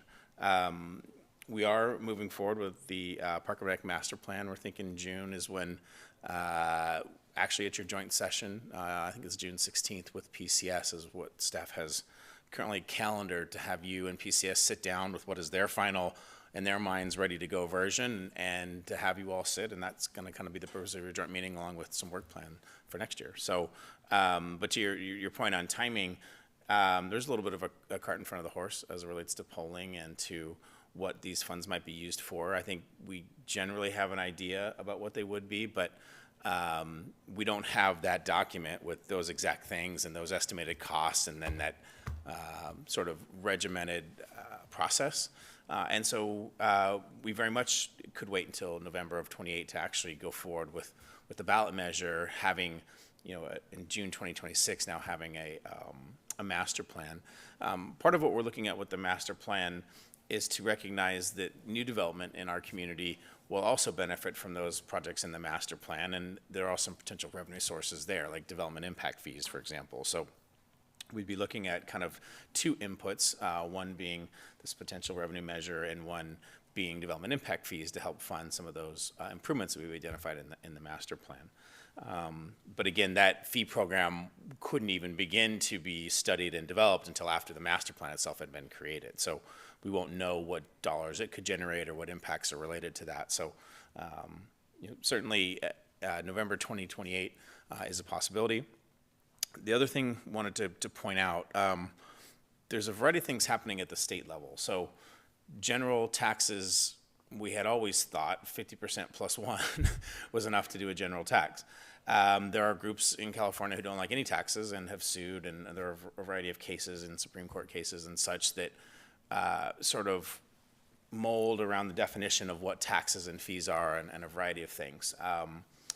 There is a potential for a ballot measure statewide that would, if passed, essentially say all new taxes, any new revenue measure, anything, doesn't matter, has to be 2/3. General, special, yada, yada, doesn't matter, everything's 2/3. And so if that were to pass statewide, there's retroactivity provisions to it, and there's a lot of cities right now looking at their recently passed sales tax measures wondering if they're going to continue to exist. So it's a really scary kind of environment out there. What we're thinking about is to try and navigate both shoals, I guess. If you wanted to have a general and you still were able to get it passed by 2/3, then it would certainly survive that statewide challenge. It would still go into your general fund because it would be a general tax. The council could very much set up any number of fiscal policies or any number of, I'll call them internal controls that would keep that money for a set of purposes that you would decide. And to the extent then you bond on those, then the bond covenants are going to require that you pay back that debt, and you do the things that you got the bonds for. So there would be a couple of lockboxes there. Certainly if you do a special revenue measure, then yeah, those funds have to be budgeted separately and couldn't be commingled with general fund, and that's generally the distinctions between the two. So either way, you could proceed with either type of measure.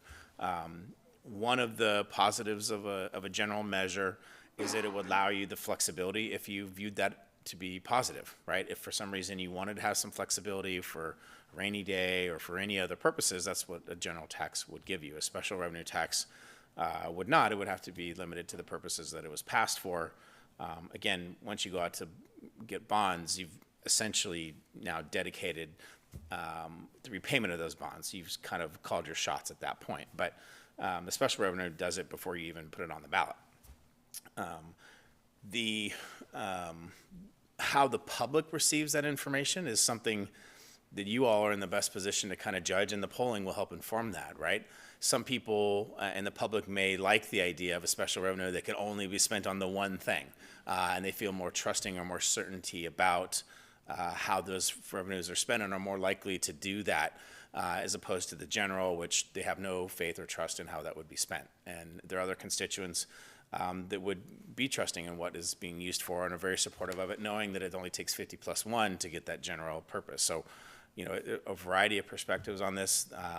Revenue measures themselves are extraordinarily difficult. They're can be complicated, and they're often controversial. So probably could have started that leading with that sort of deciding point, but which is why we're bringing this point to you right now. So all of those range of possibilities are there for you, and including taking this information and deciding to just plot along and wait for November of 28.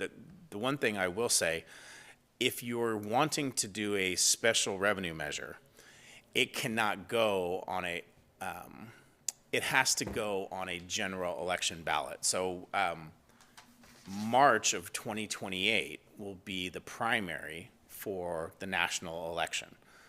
California moved its primary up to March. So in theory, that would be the next time that a ballot measure could go forward. But if you're going to do a special, it has to be at a general election. And I'm going from memory on that. I don't have the elections code in front of me. So if that's an important distinction for you, March of 28 versus November 28, we can go back and get that factual Yeah, so it's either November this year or March of 28. Yeah. Or November of 28, depending on the kind of thing that you have to do.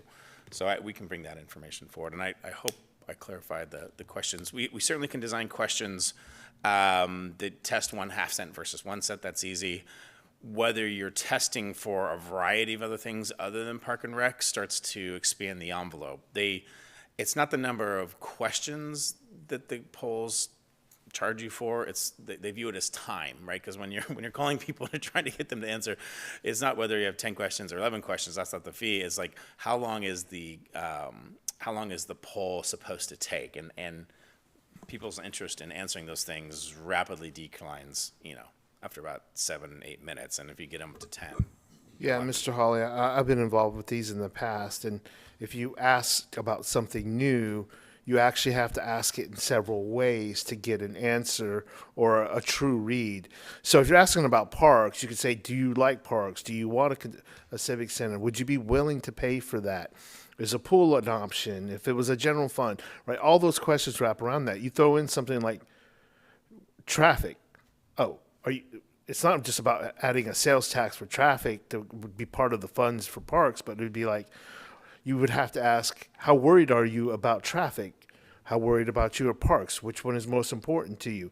And so that's where it gets really convoluted really quickly when you do polling. And so when you get these polling calls, and hopefully you've taken a few, because they are valuable to the pollsters and to others and to just the general public. They try to keep it very focused. A lot of times they're skewed to what they want to hear and get something, but a lot of times they're actually for true knowledge in terms of polling public opinion. And what you don't want to do is muddle that with something that is not very specific. City Attorney's Office has their hands raised. Oh, Vice Mayor Joseph. Let's let our city attorney go first. Oh, okay. Hi. Yes, sorry, this is John DeChristina. Just wanted to chime in. Jason, you mentioned talking about you didn't have the election code memorized. I happen to do have that aspect of the election code in my back pocket. And so the distinction between the special and the general taxes is that the special tax can be, the special tax that can be elected, voted on at basically any election that the council would call. That could be a special election. That could be the primary. It's the general election, the general tax that needs to be at a general election that includes seats on the city council. So that's where you're looking at either this November or probably, you know better than I when the next time your council election is. But that's the distinction between the special and general taxes. Yeah, thank you so much for that, John. So just to clarify, if we wanted to do it as a general, a 50+1, it's November of 26, or the next time seats would be up is November of 28. If you wanted to do it as a special 2/3, can be, you could actually call a special election and do it that way, or it could be at the March 28, the primary. Thank you. Vice Mayor? Okay. Well, I'm still interested in seeing if we can get it on this November's ballot so that we address it regardless of whether it's special or general. And I would go with general because I think you're right, 50+1 is easier than 66 2/3. But also, I do believe just financially, having the option of saying if, it's like, break glass in case of fire. If our financial condition worsens for whatever reason, it would be nice to be able to tap into that. And certainly bonding solves the problem, because that earmarks it legally. So my point is, I think we should go out and test the waters. I appreciate the challenges associated with trying to test too many things.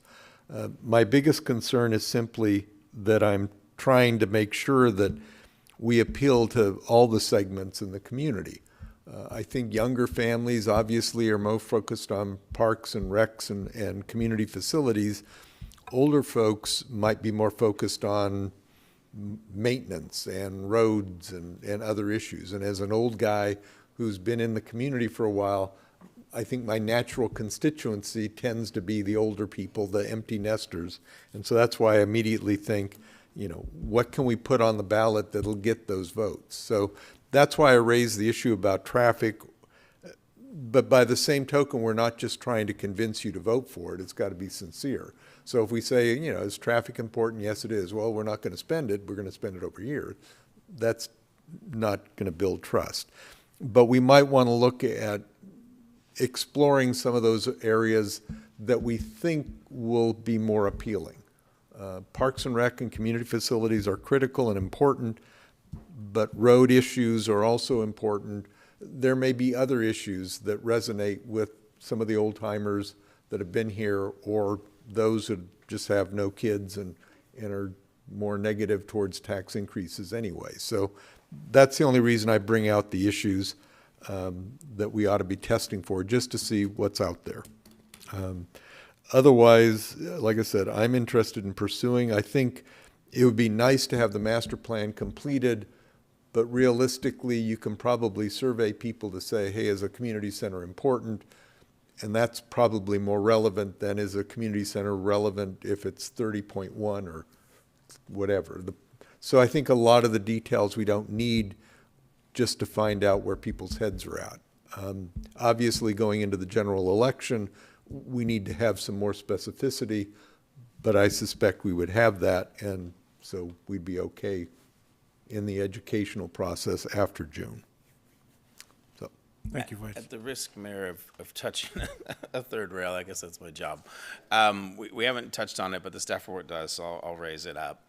We're anticipating that there might be another measure on the ballot in November. We don't know yet. We're aware of a petition circulating that might end up on the ballot in November. Too soon at this point to know. I bring it up only to say that in that measure there is language about a sports complex. It's not in a location where the master plan is contemplating putting a sports complex. The master plan is going a different direction. This is on property that's not even in city limits, which is among the reasons we're not proposing to put a sports complex out there. So I raise that to say, as we're looking at putting our own potential measure in November, there is the scenario where you have two measures on the ballot talking about a sports complex, one not talking to the other because one's not planned to go in that location, and one of the first measure being controversial, right? And the general principle is, you know, if you're going to be on a ballot, you don't want to be on a controversial one, but if you can't avoid it, you don't want to be tied to controversial things if you're trying to get something to pass. So I raise that to kind of mention, that's maybe another consideration. I think the polling aspects of this could be disassociated enough with the petition that's being circulated right now, Measure L as it's known.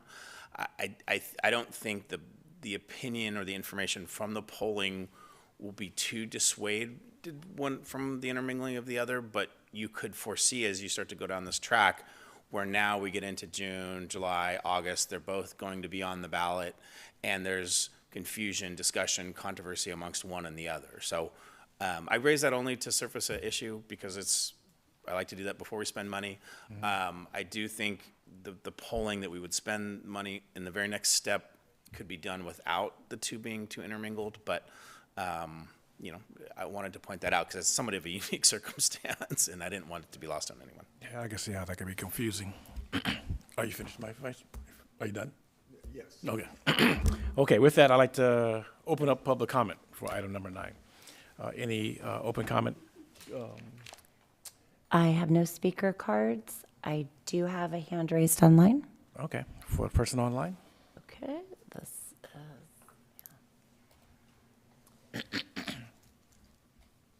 Go ahead, Justin. Thank you. Thank you, Mayor Geltney, and thank you, Jason Hawley. I'm thinking, I'm not a C member. I love to do like a workshop, like a 4 o'clock, like 3 o'clock or 4 o'clock workshop, so I can be on the list. Like maybe I can be on Jason Hawley on list or something, so I can just listen in and see if I can help you guys out. I'd love to do more workshop. Thank you. Thank you, Justin. No other callers? No? I'll close. Oh, sure, Hugh. Hugh Marquez. I like the idea of the new community center. I know that we talk about the Measure L that has talked about a sports complex. I think it would benefit the city in passing a general if they sort of commit to put in the Parks and Recs to help develop a community center that would be more within the city. Of course, we need a general plan that is going to be, and it's been said that it's going to be out in June. It would be nice if they had sort of an idea that they could put out before June, like in May, and let the public know and let the council know sort of what the idea is for the new parks general plan. June seems like to be the cutoff day for whether we're going to do it on the 28th, this November or November 28th. And I think it's an important thing that we should consider. I'm concerned about it being in the general budget, but as city manager has said, and as Councilman Oro has said, if they can direct that money into the parks through the council, I think it would show the city, the community that the Parks and Rec is an important factor into our city. And we have grown, and our Parks office is still the same one that was there in '92 or whatever, when the Philip West Center was built. That's when our Parks was there, so that was at 2000 whatever. So I think it's good that we're looking at increasing our parks, but we may want to speed up or just give an idea to the council of what the parks general plan will be before November, so they can make decisions. The community can. I think the idea of having the questions to find out what we're going to do would be good to put that in there. That may be out there, so that way the community can make an educated vote. Thank you. Thank you, Hugh. No other hands are raised. But I see Janelle. Janelle Selleck. I'm excited to see this come forward. I think it's time. I think it's actually probably overdue. I'd love to see what the polling comes back like. I think the general is probably the most feasible, but I share Councilmember Oro, your concern about those guardrails. And I think, as a reminder, to, go back 5-8 years ago, the community is sensitive to some previous measures that were passed in the community, like through the school district, of things being promised and then pulled back. And so I feel a little bit cautious about when we go out to poll and we talk about the projects that are included, if they're Parks and Rec focused, because the community is really excited about them, just being sensitive to the fact that we need to make sure that if we go for this big pot in the general fund, that something doesn't happen and that gets taken away, because we know the community doesn't respond well to that. And as far as the master plan goes, I think, if we could shave a year off of this schedule and go 2027, that'd be ideal, because it would be really nice to have that document in front of us. But I think some of the things that will come out of that, the community is already well behind, and those are some of those big things like the pool update and the community center. And, in our world over at the wetlands right now, we hear a lot of excitement about the kayak launch and some of those things as well. So it'd be really interesting, I think, to include some of that language in there and see how that would poll as well. So I'm in favor of it. I think it's a great idea to move forward with the polling, and let's see what the community says. And but let's make sure that what we promise we're going to deliver on, and get the community behind it. Thank you, Janelle. Okay, we'll close public comment and return to council for any additional statement. Councilmember Oro. All right, so I'm going to put the legal question in hand, and I'll ask our acting city attorney to check me on this. Prior to a ballot measure, could we adopt some sort of resolution or policy stating that if this ballot measure passes, 1% of or whatever we fund on that ballot would go towards parks, and have that as an adopted policy ahead of it actually being adopted? Yeah, I mean, the council could adopt policy statements like that. I think the council certainly could. You could adopt a policy statement. We could adopt a fiscal policy that talks about revenue measure and set aside things. And I think the bigger point is the most likely scenario of us going forward with a revenue measure would be for the purposes of bonding something. On a pay-go basis, it'll take about 20 years for us to save up all the money to be able to do the fun thing that people are interested in. So I don't think people would be comfortable with us saying, okay, we're not going to bond. We're going to save up, all of these, and then a long time from now we're going to do something. So assuming bonding is the most likely vehicle to then deliver on the promises that were made, it's not going to be a council policy that matters. It's going to be the bond covenants that you'll be signing that tells Right. the bonding folks, yes, we're taking your money and we're building the things. And so, I'm not too worried because we have some very specific things in mind, and there are some communities that don't like bonding. In fact, the Measure T had some non-bonding, you weren't allowed to bond for using Measure T. So sometimes this notion comes into play, and communities will have not bonding provisions in there because there are anti-tax groups that want to run a companion measure 2 years later and then take away the funding. And so, that happens in places. So in this case, if this measure allows bonding, when you go forward with those projects, you'll be committing to, higher authorities essentially. Yeah, I mean, but the other way to look at it is like, obviously there's going to be a debt payback, paying back those bonds. That's a certain budget. And maybe that is 0.75 of that 1% budget. The other 1% should probably go to other fun things that need to happen in town, park improvements, trail maintenance, things like that. But you answered my question. If we wanted to set a policy ahead of the election, you could even do it after the election. No. So that misses the whole point. We could do it after the election. I'm talking about Swage vote. to the speaker's vote, to assurances that this money will be used for parks. That's another tactic one could use, or a strategy one could use, for support, I guess I would say. Yeah, you certainly could. It all comes with a caveat of 3 of you can do now what you want to do. The next 3 of you could change that policy, right? So, I understood. But if you want the vote to pass, you do everything you can to make that 100% happen. you could. So. 100%. Okay. I'll entertain a motion. I'll be happy to make that motion. Just a final thought. I do agree that we're most likely going to bond, and I think that's the easiest way. And I think if we said, look, we want to bond, X% of what we anticipate, that locks it up, and that's the end of that. And allow a little bit of difference so that either A, if revenues aren't what we thought, we still have money to cover the debt, and B, that residual would be, fund money. And there's a lot of projects that wouldn't make sense to bond for.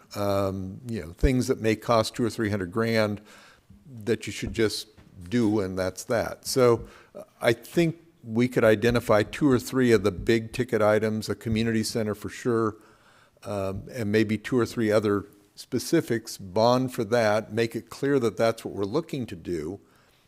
And I think that's the best way you can have your cake and eat it too. And again, you'd still have some monies left over that could be used on a year-to-year basis. So, One of the go ahead. kind of ending points I just wanted to make, and we're not deciding language tonight, but the decision about which kind of measure to pursue will require, obviously attorneys will be involved in some very specific delineation of language. If you're going to only have a singular purpose, then it becomes a special. And so you have to be very careful about having the right amount of flexibility. If you're trying to have a general, or if you only want to have a special, then you have to have the right amount of guardrails around that. So obviously we'll have attorneys involved with that and getting us in the right place. The last thing, the suggestion of a subcommittee I had heard, it's clear to me that Mark and David have interest in this, in the polling, and We're almost always that way. if you all wanted to be on a subcommittee doing that, we could do that. If you're comfortable with staff working with the consultants, we can do that too. I just wanted to make sure we hadn't forgot about that suggestion. For me, I would just love an opportunity to provide input on the questions. I don't know if you need a formal staff thing, but here's what the committees or the staff and the polling people have come in, and if we could just mark it up with our comments, and it doesn't have to be word, but I just want to know if it's going to be off base or not. So are you accepting being part of that subcommittee? No, I'm accepting we don't need. I'm suggesting we don't need a subcommittee. Just share me a paper copy that I can mark up. And I'll get back to you when I'm done with it. Thank you. Yeah, I mean, that's. Do not invite me to a 2-hour meeting about that. Thank you. I was going to make the same suggestion because I think being able to review the questions before they're answered, and I'd be deferential to Councilmember Oro because that's his bailiwick. I would just sit there and say, gosh, that's going to cost too much, and scribble it. Certainly. So, We so I don't can, think we need a keep you committee. apprised and have you kind of redline some things and bounce some topics off you, of course. Letting us edit the document would probably be Redlining more than rights would be sufficient. sufficient. Yeah. You two got out of that one pretty good. No, actually, I was going to say the same thing. So we've both figured out how to get out of doing things. Took me 16 years. What the Okay, heck? so now that we're done with that, will you make that motion? I'll make that motion. A resolution 2026 next in order. A resolution of the City Council of the City of American Canyon authorizing a budget appropriation of $110,000 from the General Fund Undesignated Reserve and awarding a professional services agreement to Fairbank, Moslin, Mullen, Metz, and Associates. Wow, no wonder it's FM3. In an amount not to exceed $60,000, and increase the professional services agreement with Trepepe Smith and Associates from $233,000 to $283,000 for public opinion research and community outreach and education services related to a potential ballot measure. We have a motion. Can I get a second? Excuse me, I'll second. Thank you. Madam Clerk, we have a second. Can we get a roll call, please? Councilmember Lamatina? Yes. Councilmember Oro? Yes. Vice Mayor Joseph? Yes. Mayor Washington? Yes. And Ally, I'm sure you're tired of standing over there. Thank you. You're welcome. Thank you for the presentation.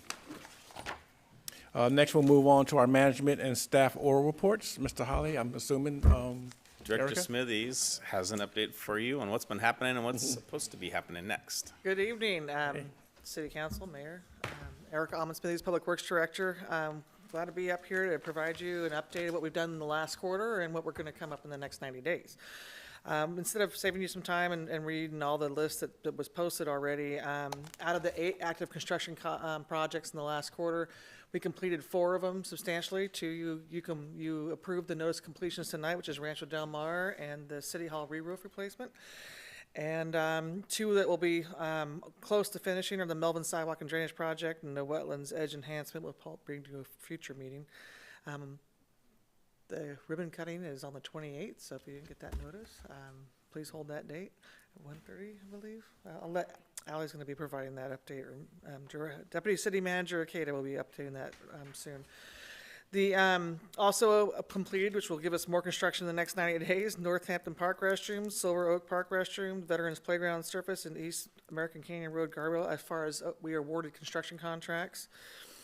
And then we completed design on Northampton Park restroom, of course, that's why we awarded already, Silver Oak Park restroom, the Veterans Park. And South Kelly Highway 29 is at 90% complete, and Melvin Park tennis courts are at 75%. The next 90 days, we'll have 9 projects hopefully under construction at that time. At that time, also the end of the 90 quarter days, end of that next quarter, the final quarter of the fiscal year, 4 of those 9 projects will be completed. There may be additional projects depending on how quickly they may move. But like the SCADA projects, for example, they're underway. They've been underway almost a year, but there's implementation that still has to happen, and so they could be done, but they may still roll over into the next fiscal year. The exciting part is advertising award of construction contracts, advertising the Melvin Park tennis courts, advertising the Zone 5 pump station. We received 99% full package PS&E last Friday. We're waiting on one more element potentially that should be here by this Friday, but it wouldn't hold us up from going out to bid in the next 2 weeks. We have the SS4 Broadway sewer. That's a sewer upgrades crossing 29 from Watson Ranch and getting south to Crawford. And then we have advertising the Green Island Road Class 1 trail, since it'll be substantially complete by the time it would be awarded and go to construction. So the timing of that is critical, so we're not in the way of the current contractor if it's not the contractor that wins it. And then hopefully advertising the South Kelly reconstruction project, just for a little more depth and breadth here. We're trying to hand off the actual intersection improvements of Highway 29 to Caltrans with an upcoming project. So we've submitted a request for them to do that. We're participating. When they heard that we have actual funds, which I tried 3 years ago to say, hey, we have funds from developer contributions, we didn't have the right person in the room. We met 2 months ago, and we had the right executive deputy district manager on that call. He says, "You have money? Why aren't we doing this?" So we're working on that with MBTA's help and shepherding that process. So hopefully we can split the project out, get South Kelly reconstructed and widened. South Napa County is contributing to the north half of South Kelly, and we're doing the south half, putting that right turn dedicated lane, the through and the left turn lane to help improve project traffic going through there. If you've been there when Amazon's coming out, I tell you what, it's busy, and or at 5 o'clock or closing time. So, and then design, we have the citywide pavement rejuvenation, Rancho Del Mar Phase 2, Main Street Park ADA upgrades, New Melvin Park, Linwood Park, Main Street Park, and wetlands restoration public access that we hope to have underway in design and or close to it. So meeting all your direction and strategic objectives for this year. We're mostly on track, so I'm here to answer any questions you may have. Any questions from council? Vice Mayor? How's our Green Island road project going? I know it's under construction, but can you give us any other updates? We didn't have an engineering meeting today, but they had nighttime paving, so we should be substantially complete or actually complete of all the side streets on Green Island Road, of the Green Island Road project, which is Hannah Way, Commerce, and Mazzetta. I did not get an update on that before this meeting, but that will leave only Green Island Road to be that next phasing. So Big Ugly. It's I don't know if you've been out there recently, but I have. I noticed that Jim Oswalt Way had like the first lift, and I thought, wow, this is exciting. they're substantially ahead of, I think, the schedule that was out originally. Good. Well, Even with the that's weather. one of my legacy projects, so I'm glad to see it's going. Thank you, Mayor. Any other questions? Seeing none, thank you, Erica. All right, thank you. Moving on to our mayor. One more update, Mayor. Okay. You again? Me again. I have some important updates that I want to tell you about. So, Director Amon Smithies let you know that we have our ribbon cutting ceremony coming up on January 28th for our outdoor education project.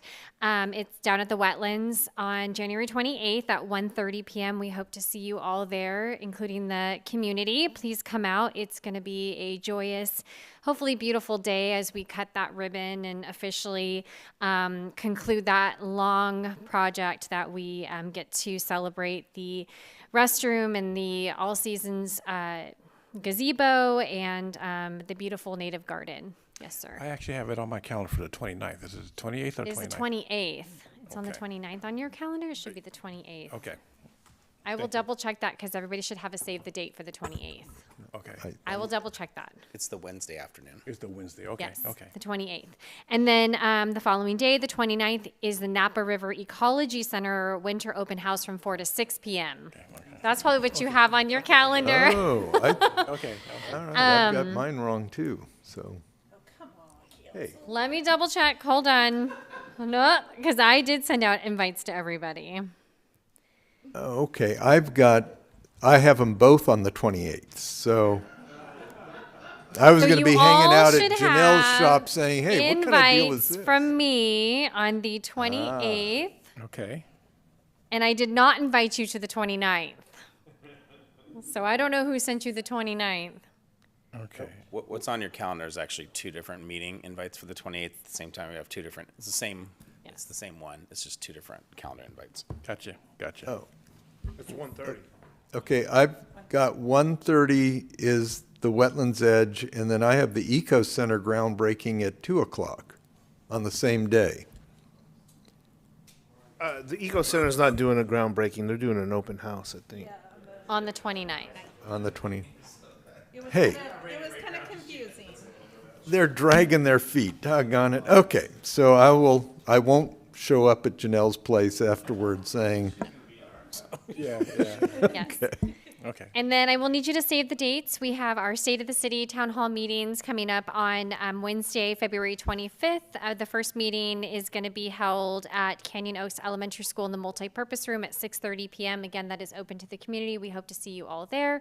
And then the following day is on the 26th, February 26th, at the Adult Activity Center at 11 a.m. We are providing lunch. We hope to see you there and have lunch with us.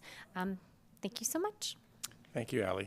Two other just quick things, Mayor. This Friday, management team is going to be off-site doing an annual strategic planning exercise and some other work that we're going to be doing. And then the city council and staff will be getting together on Friday, the 6th of May, off-site to do our annual strategic planning. So just want to put those, at least the latter date out there for the public. Thank you. Got it. And now, let me make sure there's nobody else going up there. Okay.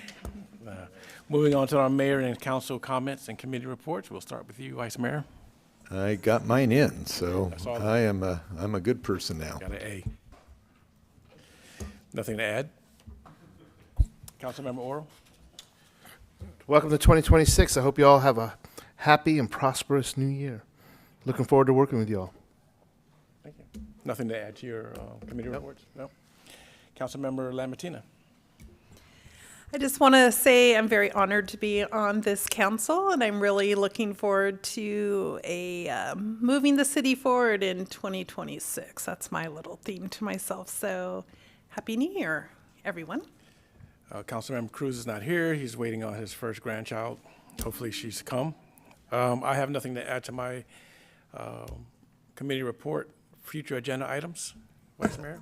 Yeah, I'd like to bring back the inclusionary housing ordinance to explore maybe creating the same incentive, well, not incentive, creating the same requirements regardless of for sale or whatever, preferably keeping the 15% regardless of whether it's a condo or rental.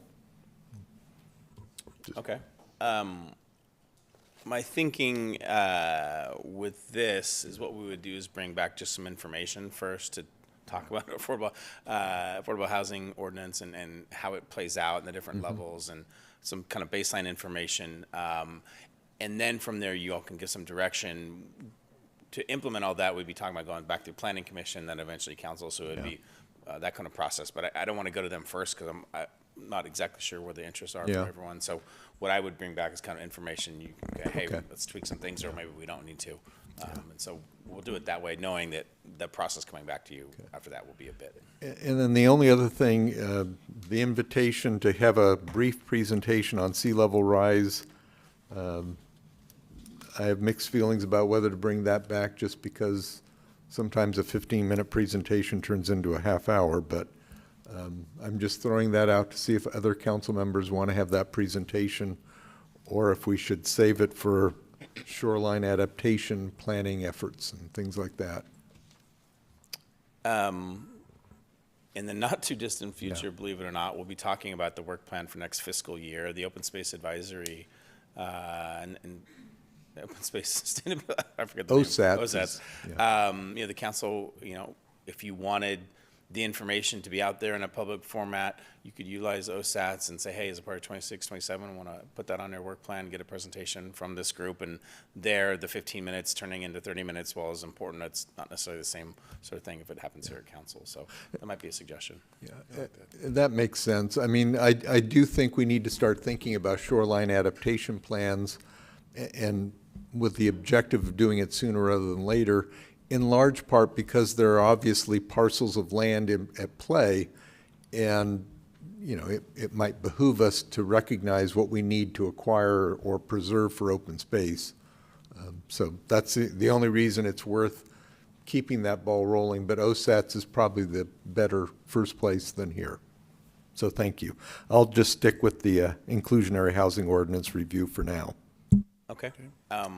For the items that we bring forward, we do like to kind of memorialize that as far as action. So I heard a motion from Vice Mayor Joseph, and I'm assuming someone there's going to second. You guys are going to ask the clerk to do a vote. Make the motion again. Just to bring back some review or bring back materials on the inclusionary housing ordinance and how it relates to, the 10 to 15% affordable ratios. We have a motion. Keep losing my voice. I'll second. Thank you. Madam Clerk, can we get a roll call, please?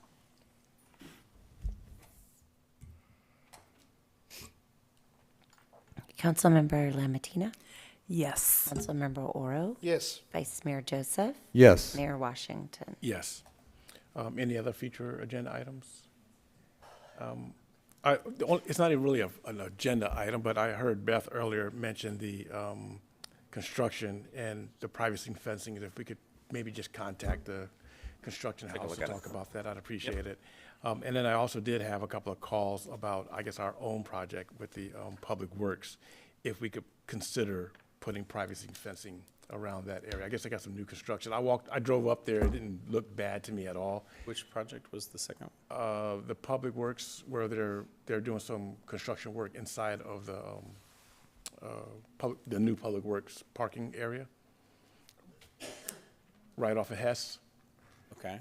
And I guess they were just asking if some privacy fencing could go up on that there as well. I was just walking the area out there that it was mentioned. I'm wondering if that's the think it lay might yard be. or whatever. Yeah, that's what I'm thinking, actually, the former Lilyville property. Yeah, Lilyville's parcel of that, because there is a lot of stuff there and it's just temporary fencing, but no screening. Yeah, we'll take a look at I that. just said, just to take a look at it, Yep. because it was brought to my attention. I said I would mention it. Yeah. Yep. So, that's it. If there's no other future agenda items, we've concluded our business for this evening. We are adjourned. Good night, American Canyon. Thank you.